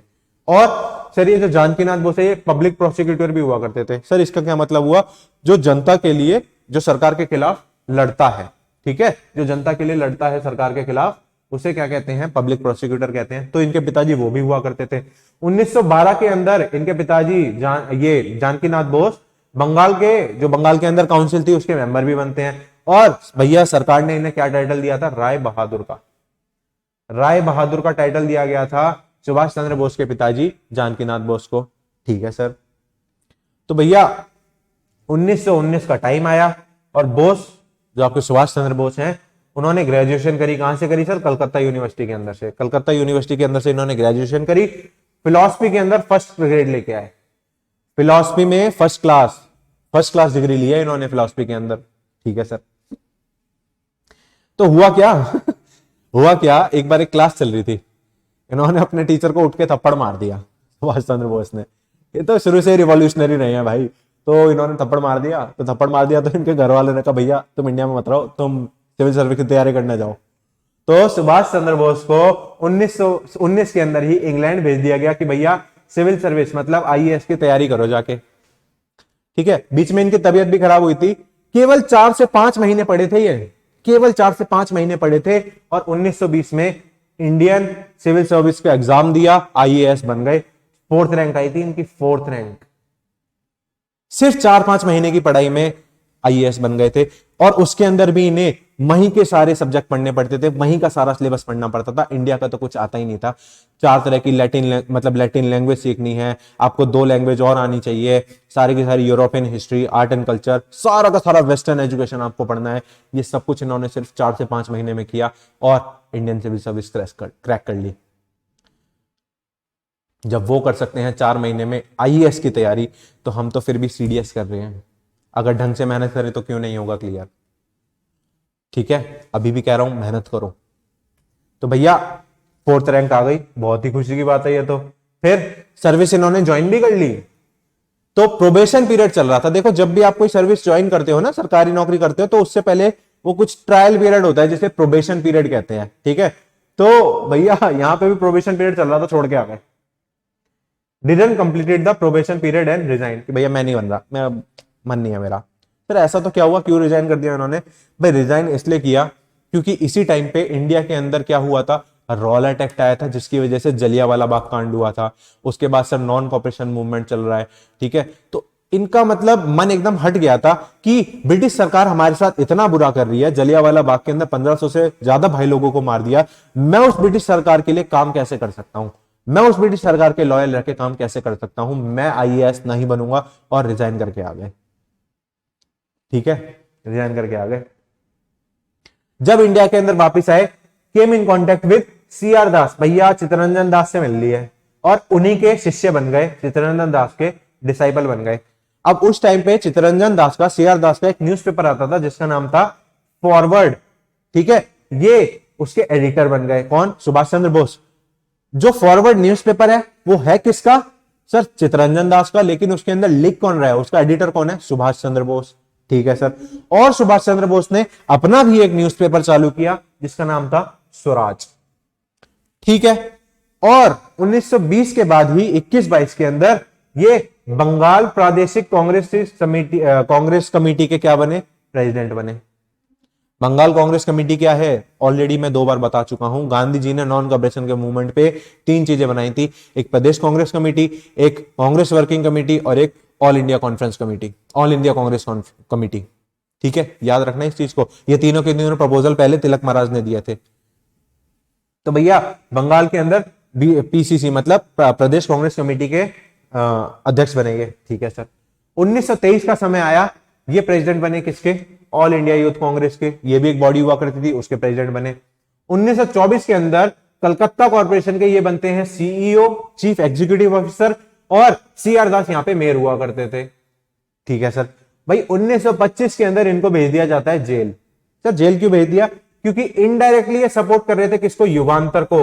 अब जरा याद करो, जब हम फेज 2 पढ़ रहे थे रिवॉल्यूशनरी एक्टिविटीज का, मैंने आपको बताया था ना, अनुशीलन समिति आई थी, फिर उसके 2 हिस्से हो गए थे। कौन कौन से?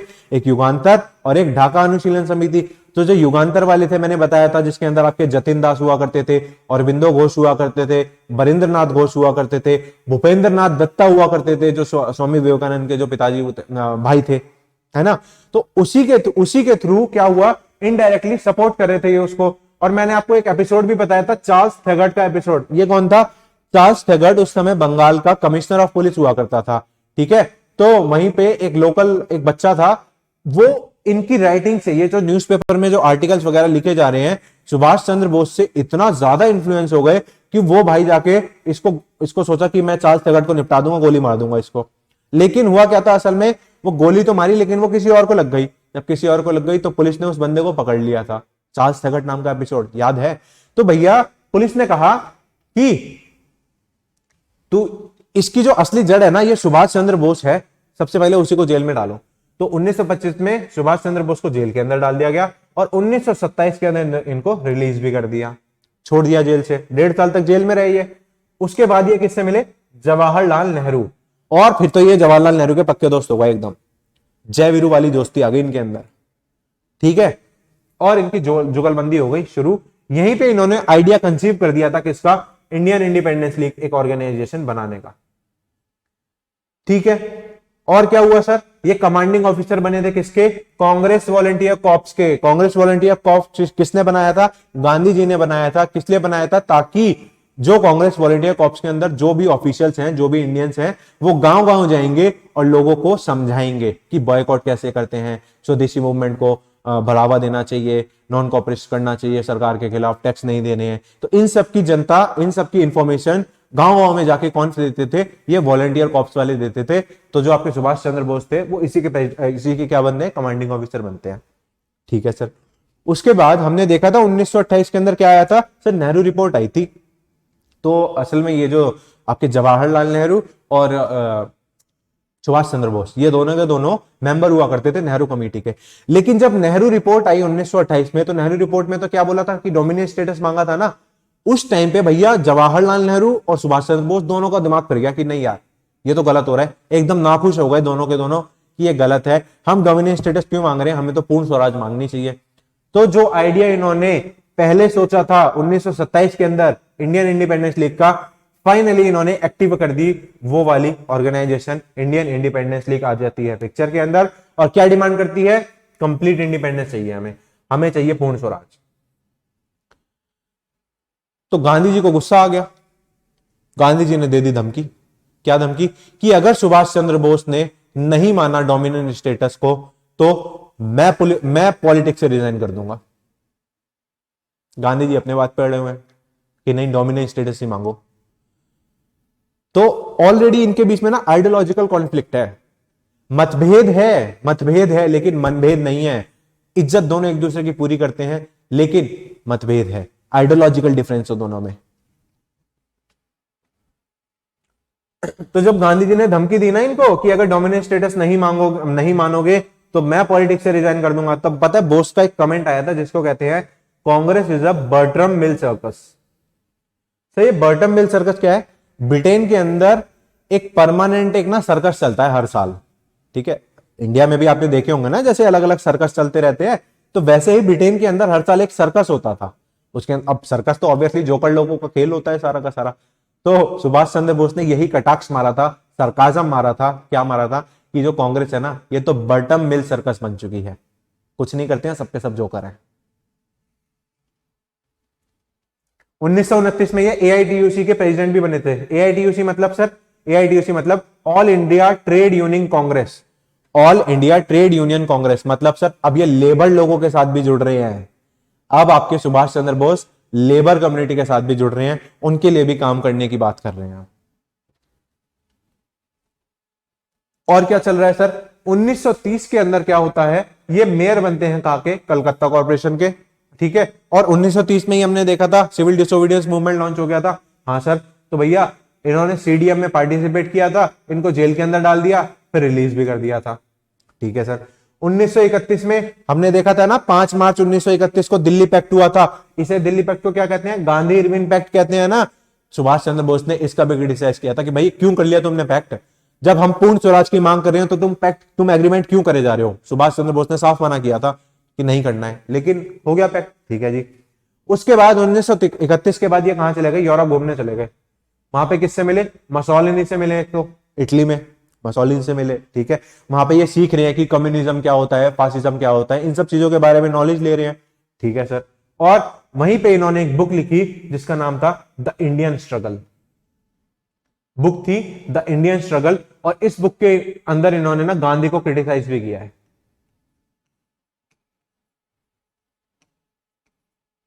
गांधी को क्रिटिसाइज किया है उन्होंने इस बुक के अंदर। 1937 के अंदर इन्होंने एक ऑस्ट्रियन लेडी से शादी कर ली। ये ऑस्ट्रेलिया नहीं है, ऑस्ट्रियन, एक वेस्टर्न सॉरी आपकी यूरोप के अंदर एक कंट्री आती है जिसे कहते हैं ऑस्ट्रिया, हंगरी के बराबर में है ये, ठीक है। तो भैया वहीं पे एक लेडी हुआ करती थी, उनसे शादी कर ली, और इनकी एक बेटी भी है जिसका नाम है अनीता बोस। अभी भी कभी कभी अनीता बोस जी न्यूज में आती रहती हैं, ठीक है, अभी भी आती रहती है न्यूज में कभी कभी। फिर फाइनली भैया 1938 के अंदर भारत वापस आए, और 1938 में ही जो कांग्रेस का सेशन हुआ था उसके प्रेसिडेंट भी बने, became the president of Congress session of Haripura. 1938 के अंदर हुआ था, ठीक है सर। इसी सेशन के अंदर इन्होंने क्या बनाया था?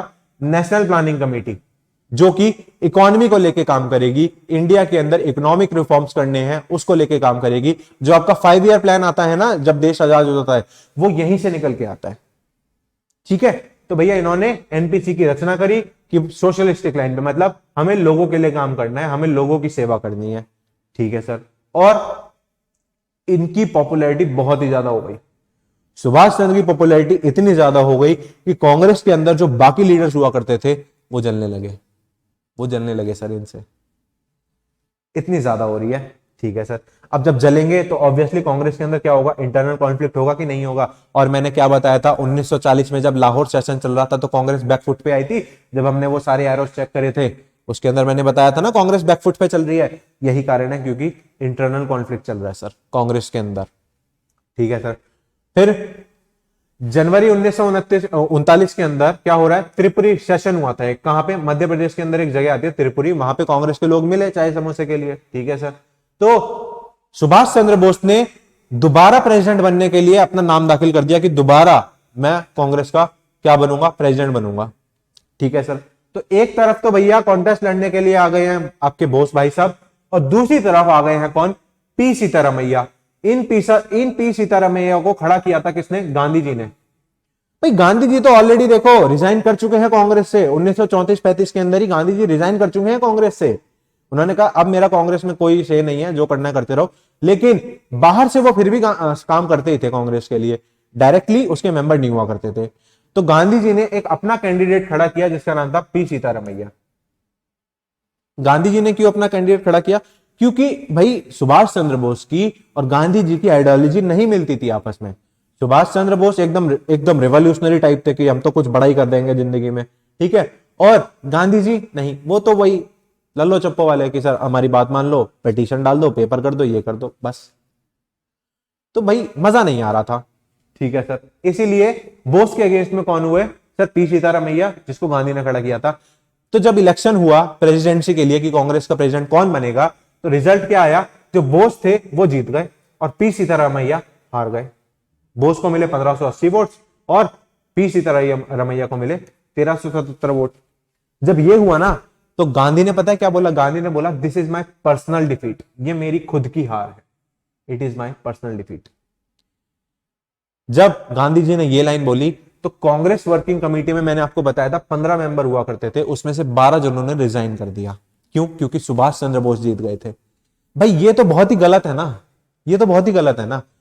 सुभाष चंद्र बोस ने इलेक्शन लड़ा है, लोगों ने उन्हें जिताया है, आप उसके अपोज के लिए केवल गांधी जी के कहने पे आपने क्या कर दिया? कांग्रेस वर्किंग कमेटी के 15 में से 12 जनों ने रिजाइन कर दिया। इन 12 जनों में कौन कौन? आपके एम ए अंसारी हुआ करते थे, सरदार वल्लभ भाई पटेल हुआ करते थे, उन्होंने भी रिजाइन दिया था।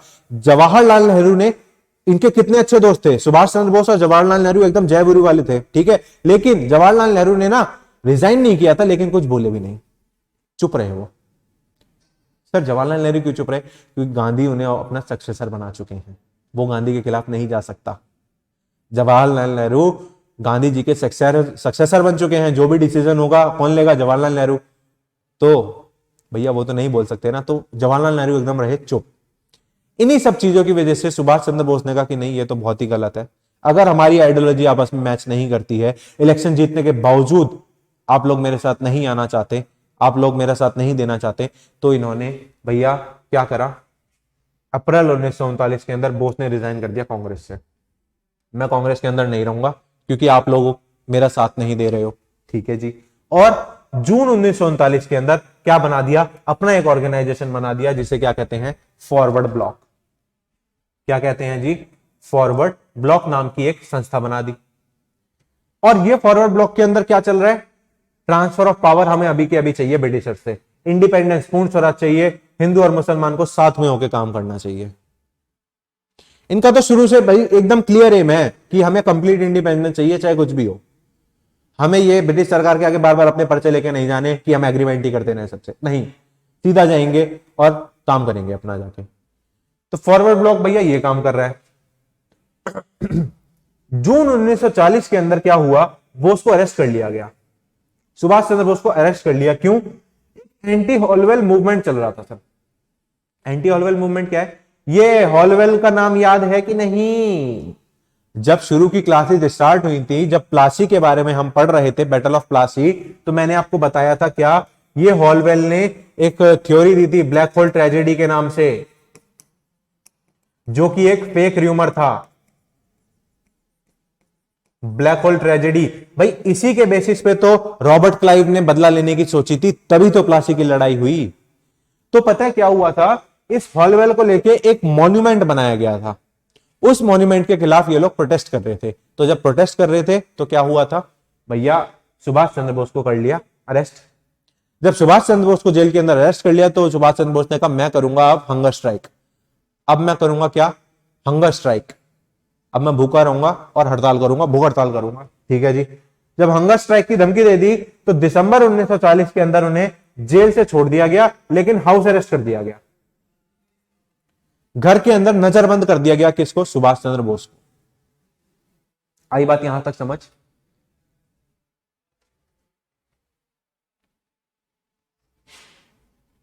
भाई सुभाष चंद्र बोस तो सुभाष चंद्र बोस हैं, कुछ नहीं कर सकते आप। 26 जनवरी 1931 को सुभाष चंद्र बोस छुप छुपा के भाग गए इंडिया से, एक फेक नेम के साथ। मतलब इन्होंने गलत नाम, इनके ऊपर बहुत कड़ी निगरानी रखते थे ये लोग बोस के ऊपर। तो भैया जियाउद्दीन नाम का एक इन्होंने फेक नाम लिया और ये भाग गए, ब्रिटिश सरकार को चकमा दे दिया। कलकत्ता से गए पेशावर, पेशावर से गए रशिया, रशिया में इनकी ज्यादा मदद हो नहीं पाई। जब नहीं हो पाई तो फिर चले गए कहां पे? बर्लिन, मतलब जर्मनी। आई बात समझ? भाग के कहां चले गए सर? जर्मनी चले गए। ये देखिए मूवी, बहुत अच्छी मूवी है। इस मूवी का नाम है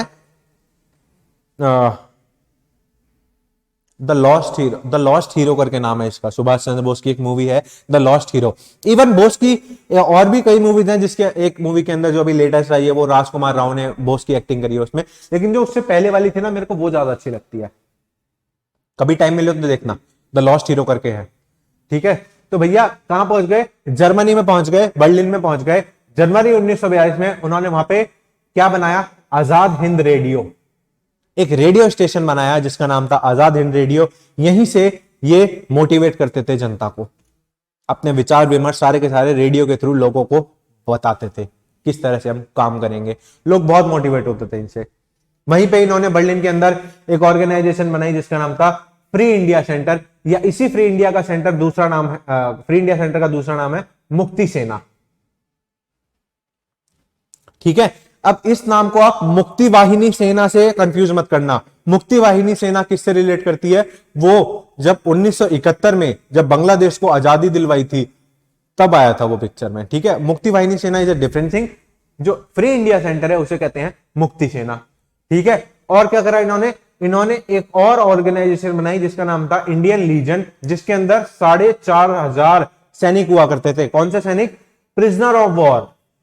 प्रिजनर ऑफ वॉर मतलब जो बाहर लड़ाई चल रही है, जो बाहर लड़ाई चल रही है उसके अंदर क्या होता है भाई, जो भारतीय सैनिक लड़ रहे हैं ब्रिटेन के लिए तो उनको पकड़ लिया जाता था, वही कौन हो जाते थे? आपके प्रिजनर बन जाते थे। उनको मिला के इन्होंने एक इंडियन लीजन नाम से क्या बनाया? एक एसोसिएशन बनाया। ठीक है, तो भैया हिटलर से भी मिले थे यहां पे, ये देख रहे हो, हिटलर से भी मिले थे ये। तो हिटलर ने इनसे कहा कि भैया यहां पे तुम ये जो 4,500 की सेना बना रहे हो, पहले तो मेरे को ये बताओ यहां बनाने का फायदा क्या है? क्योंकि जर्मनी की तो मार पड़नी ऑलरेडी शुरू हो चुकी है ना। एक बात बताओ, ये है यूरोप, ठीक है, यहां पे कौन बैठे हुए हैं आपके? ये हिटलर और सुभाष चंद्र बोस जी बैठे हुए हैं। ये है इंडिया, यहां पे जापान है। तो भाई आप जापान चले जाओ, वहां से अटैक करना ज्यादा इजी रहेगा, क्योंकि जर्मनी के ऊपर तो ऑलरेडी अटैक हो रहा है, यहां से अटैक हो रहा है, वेस्टर्न यूरोप वाले अटैक कर रहे हैं, यूएसए पिक्चर में आ गया है। तो आप एक काम करो, आप कहां चले जाओ? जापान चले जाओ, वहां के थ्रू आप इंडिया के अंदर लड़ोगे तो ज्यादा फायदा रहेगा। ठीक है, तो भैया फरवरी 1943 के अंदर, 1943 के अंदर जर्मन सबमरीन के अंदर ये बैठते हैं और कहां जाते हैं? जापान चले गए।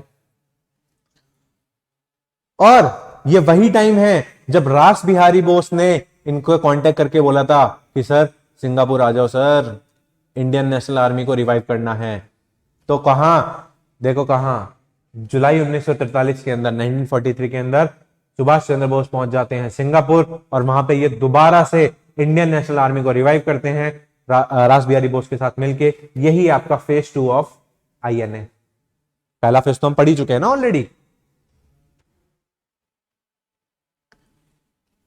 ठीक है सर, अब आते हैं phase 2 of INA, Indian national army के फेज 2 पे। ठीक है सर जी, तो सुभाष चंद्र बोस और रास बिहारी बोस ने मिलकर क्या करा? आईएनए को दोबारा रिवाइव किया। ठीक है, दोबारा से जापानी सरकार से बात करी कि नहीं, जो डिफरेंसेस हैं उनको सॉल्व किया, और आईएनए की दोबारा एस्टेब्लिशमेंट करते हैं ये जुलाई 1943 के अंदर। और क्या बोला? Secular force. सेक्युलर फोर्स का मतलब भाई कोई फर्क नहीं पड़ता आप किसी भी धर्म के हो, सब के सब इस इंडियन नेशनल आर्मी के अंदर इंक्लूड होंगे, इसीलिए सेक्युलर फोर्स बोला गया इसको। ठीक है सर, अक्टूबर 21, 1943 के अंदर आते आते देखो क्या हो रहा है भैया, इन्होंने तो एक इंटरिम गवर्नमेंट भी स्टैब्लिश कर दी, मतलब पैरेलल गवर्नमेंट चला दी है कि ब्रिटिश सरकार हम तुम्हें भेज देंगे, हमारी तो ये आखिरी सरकार ही चल रही है, तुम्हारे जाने के बाद हमारी प्रॉपर सरकार बनेगी। मतलब ऑलरेडी माइंड में हो चुका है कि ब्रिटिश वालों अब तुम्हें निकालने के बाद ही दम लेंगे हम। ठीक है, तो इसी इंटरिम गवर्नमेंट का क्या नाम था? आरजी हुकूमत आजाद हिंद। आरजी हुकूमत आजाद हिंद 21 अक्टूबर 1943 को बनाई गई थी। इसी चीज को कमेमोरेट करने के लिए आजकल हमारे मोदी साहब भी बहुत काम कर रहे हैं। ठीक है, 21 अक्टूबर 2019 को इस डे को रिमेंबर किया जाता है, और इस डे को बहुत स्पेशल बनाने की कोशिश भी की जा रही है अब, क्योंकि सुभाष चंद्र बोस ने इंटरिम गवर्नमेंट बनाई थी। इसी इंडियन नेशनल आर्मी की वजह से रॉयल इंडियन नेवी म्यूटिनी होती है 1946 के अंदर, जो कि बोला जाता है this is the final coffin, final nail in the British rule coffin. मतलब रॉयल इंडियन नेवी जो आखिरी रिवोल्ट हुआ था वो फाइनल कील थी जो ब्रिटिश रूल के ताबूत पे ठोक दी गई। जिसकी वजह से ब्रिटिश रूल एंड हुआ है इंडिया के अंदर।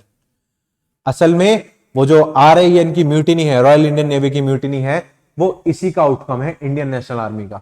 देखेंगे कैसे, ठीक है। अभी के लिए याद रखो कि भैया इन्होंने एक इंटरिम गवर्नमेंट बनाई जिसका नाम था आरजी हुकूमत आजाद हिंद, ठीक है। और इनका स्लोगन क्या हुआ करता था, इनका वॉर स्लोगन हुआ करता था, चलो दिल्ली, दिल्ली जाएंगे, दिल्ली वॉयसरॉय की धज्जियां उड़ाने के लिए, ब्रिटिश रूल की धज्जियां उड़ाने के लिए दिल्ली चलो, ठीक है जी।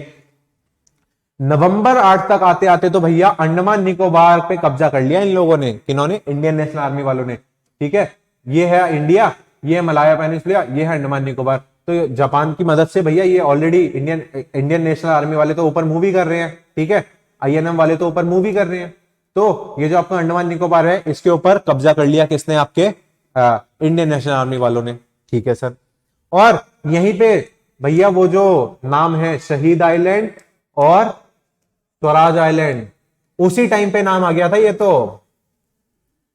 शहीद आइलैंड और स्वराज आइलैंड तो बोस बाबू ने ही नामकरण कर दिया था 1943 के अंदर ही, लेकिन 1947 में दोबारा से इसका नाम चेंज कर दिया गया था इंटरनेशनल कॉन्फ्लिक्ट की वजह से। फाइनली अब कुछ साल पहले मोदी साहब ने दोबारा से नाम चेंज किए थे 3 आइलैंड के। ये बोस बाबू पहले ही कर चुके थे वो, ठीक है सर। तो 30 दिसंबर तक तो आते आते भैया तिरंगा झंडा फहरा दिया है, कहां पे, रंगून के अंदर सर, रंगून के अंदर, बर्मा के अंदर, एकदम कलकत्ता के पास आ चुके हैं ये लोग। और रंगून के अंदर इन्होंने एक बैंक भी बनाया, Azad Hind bank. Sir bank क्यों बनाया, करेंसी अपनी निकाल दी भाई, अपनी करेंसी निकाल दी। क्यों निकाल दी सर, भैया जब इंटरिम गवर्नमेंट चल रही है तो गवर्नमेंट का काम तो करेंसी को लेके भी होता है, फाइनेंस को लेके भी होता है। इन्होंने अपना खुद का बैंक बना दिया, आजाद हिंद बैंक, कहां पे, रंगून के अंदर।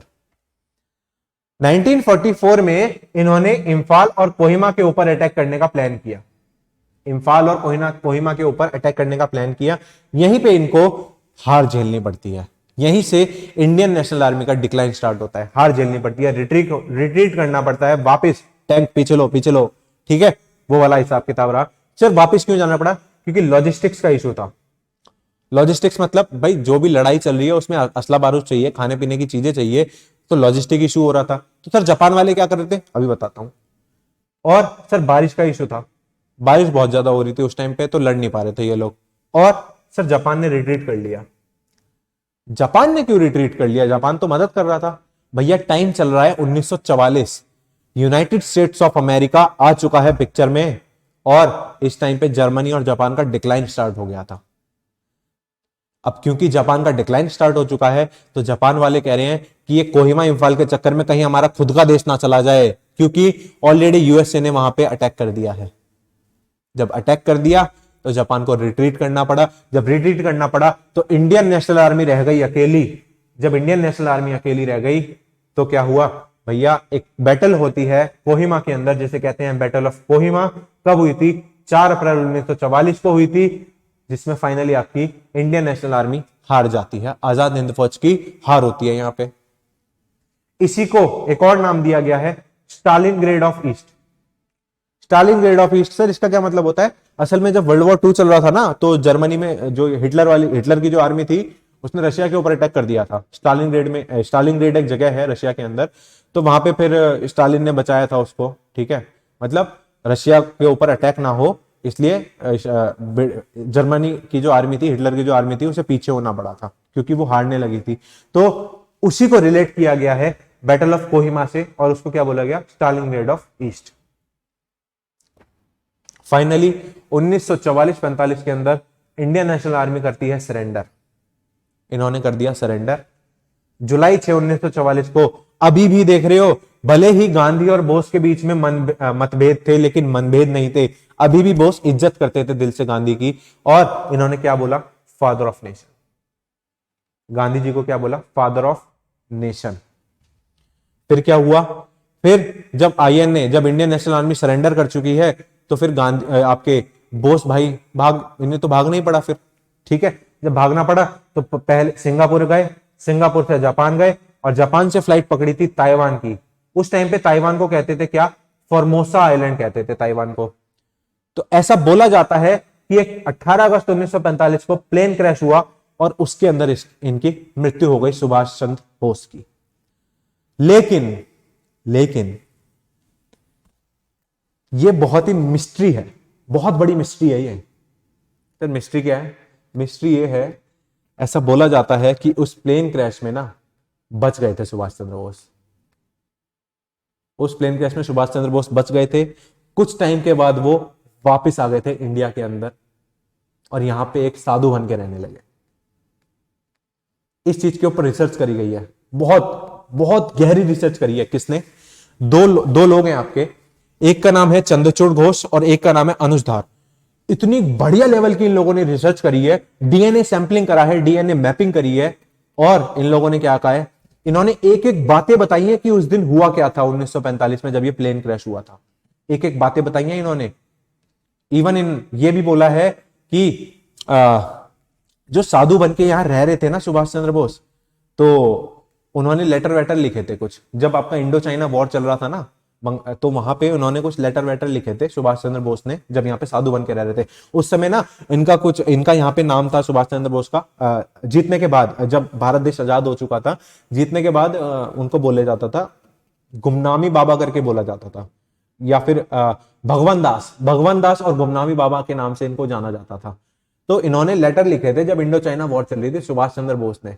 तो इस चीज की प्रूफ के लिए ना कि भाई सुभाष चंद्र बोस जिंदा है भी कि नहीं है, तो क्या किया गया, 25 साल पहले जो सुभाष चंद्र बोस ने लेटर लिखे थे वो, और जब भारत देश आजाद हो चुका है उसके बाद जो साधु ने लेटर लिखे थे वो, इन दोनों लेटर्स को ना चेक करने के लिए लेके गए USA, United states of America.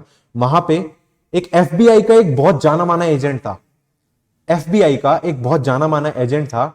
उसको बोला कि जरा ये दोनों पेपर चेक करो। उसको नाम नहीं बताया कि किसने लिखे हैं लेटर, उसको ये बोला कि जरा ये बताओ कि ये हैंडराइटिंग सेम है क्या। उसने कहा ये 100% एक ही बंदा है जिसने दोनों के दोनों लेटर लिखे हैं, जिसने दोनों के दोनों लेटर लिखे हैं। ठीक है, एक आजादी के बाद लिखा गया, एक साधु ने लिखा है, और एक आजादी से पहले जो सुभाष चंद्र बोस ने लिखा था। तो ये बहुत बड़ा मिस्ट्री का टॉपिक है। फाइनली कहीं ऐसा बोला जाता है, अनुज धर ने और इन्होंने जो बुक लिखी है, इन्होंने ये बोला है, इनकी बुक का नाम है कोनंड्रम। ठीक है, तो इसमें यह बोला गया है कि जो सुभाष बोस थे ना, उनकी मृत्यु हुई है 1970s के अंदर, 1970s के अंदर मृत्यु हुई है उनकी। लेकिन यह चीज कभी सामने नहीं आई। ऑफिशियली तो यही माना जाता है कि सुभाष चंद्र बोस की मृत्यु कब हो चुकी है, 18 अगस्त 1945 को। लेकिन सबूत तो कुछ और ही बताते हैं। इवन अभी कुछ डीएनए मैपिंग, इनकी जो अस्थियां थी ना, एक इनकी ये बोला जाता है कि इनकी अस्थियां जापान में थी, उसकी डीएनए मैपिंग वगैरह करी, लेकिन उस चीज को सामने नहीं ला रहे हैं। सामने क्यों नहीं ला रहे हैं? क्योंकि रशिया के साथ हमारे फिर कॉन्टेक्ट खराब हो जाएंगे। बेटा इंटरनेशनल रिलेशन ना बहुत ही गजब का टॉपिक रहता है। इंटरनेशनल रिलेशंस में मतलब आप सोच नहीं सकते हो क्या क्या होता है।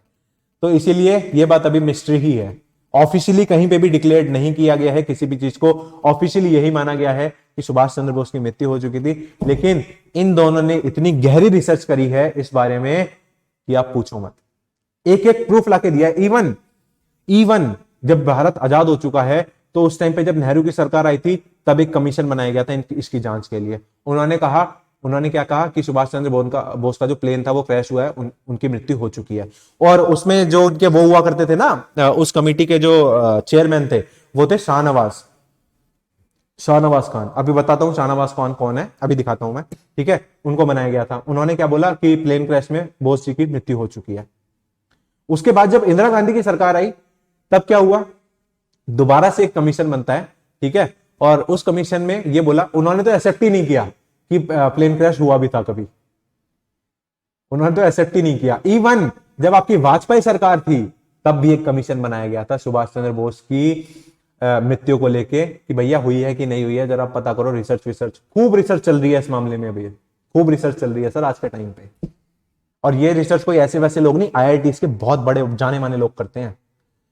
तो खैर वहां नहीं जाएंगे अभी, मैं खो गया था उस टॉपिक में, वहां नहीं जाएंगे अभी के लिए। बस ये याद रखो, क्या क्या याद रखना है कि सर सुभाष चंद्र बोस ने INA को रिवाइव किया था और इनका 1944-45 में डिक्लाइन स्टार्ट हो गया, कोहिमा की लड़ाई हुई थी, और फाइनली क्या माना जाता है ऑफिशियली कि प्लेन क्रैश में ताइवान यानी फॉर्मोसा आइलैंड के अंदर आपके सुभाष चंद्र बोस की मृत्यु हो गई थी।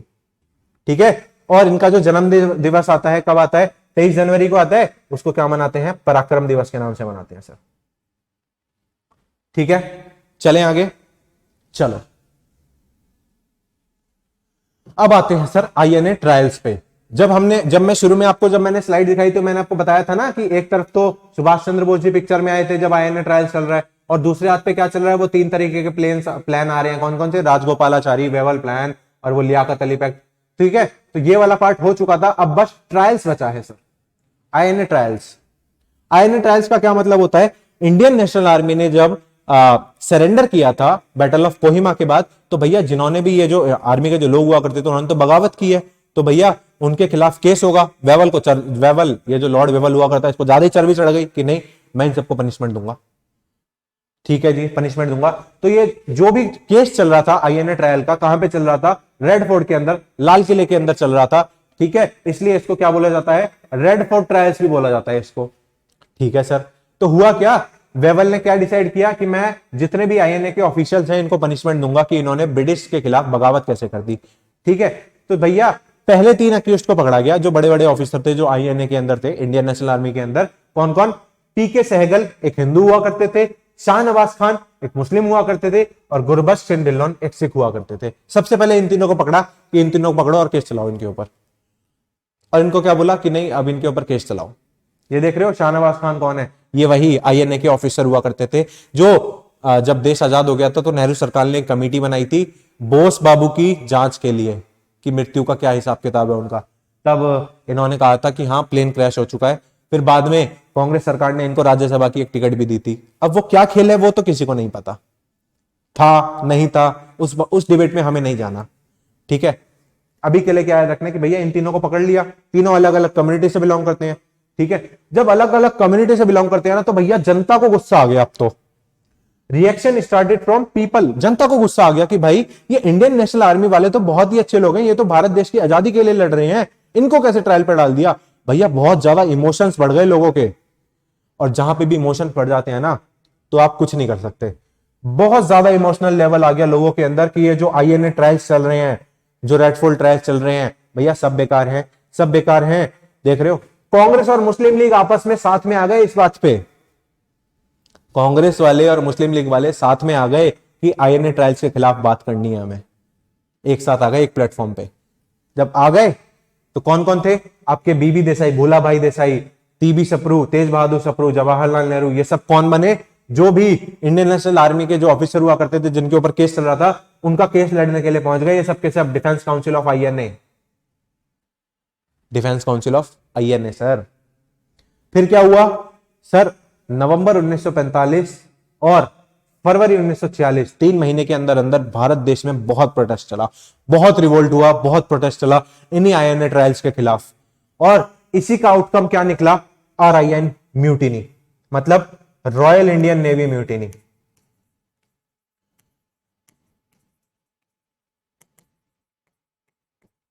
रॉयल इंडियन नेवी म्यूटिनी, और इसी को क्या बोला जाता है?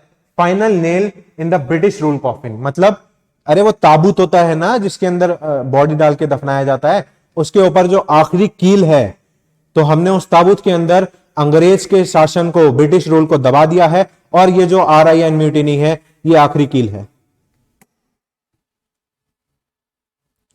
देख रहे हो 1857 की क्रांति के बाद पहली आर्मी की म्यूटिनी हुई है, मतलब रॉयल इंडियन नेवी की म्यूटिनी हुई है। कल पढ़ेंगे इसके बारे में, आज के लिए यहीं तक रखेंगे क्योंकि आज ऑलरेडी हमने काफी लंबा कवर किया है। इस चीज को रिवाइज भी करना है आपको दोबारा, कौन सी बुक आ रही है, कौन कौन से जो पैक्ट हुए हैं, एग्रीमेंट हुए हैं, उनको क्रोनोलॉजिकल वे में याद करना है। हर बार तो फेल ही हुआ है वो, मुस्लिम लीग किसी को करने ही नहीं दे रही थी कुछ।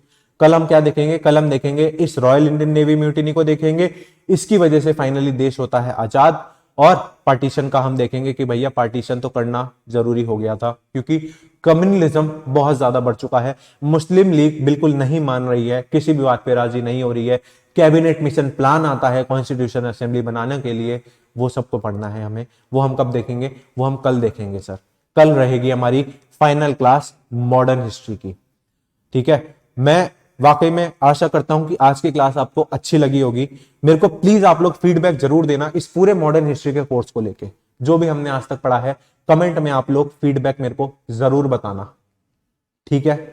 और क्या करेंगे सर, कल हम फाइनली भारत देश को क्या करा देंगे सर, आजाद करा देंगे। तब तक के लिए सब लोग अपना ध्यान रखो और जय हिंद।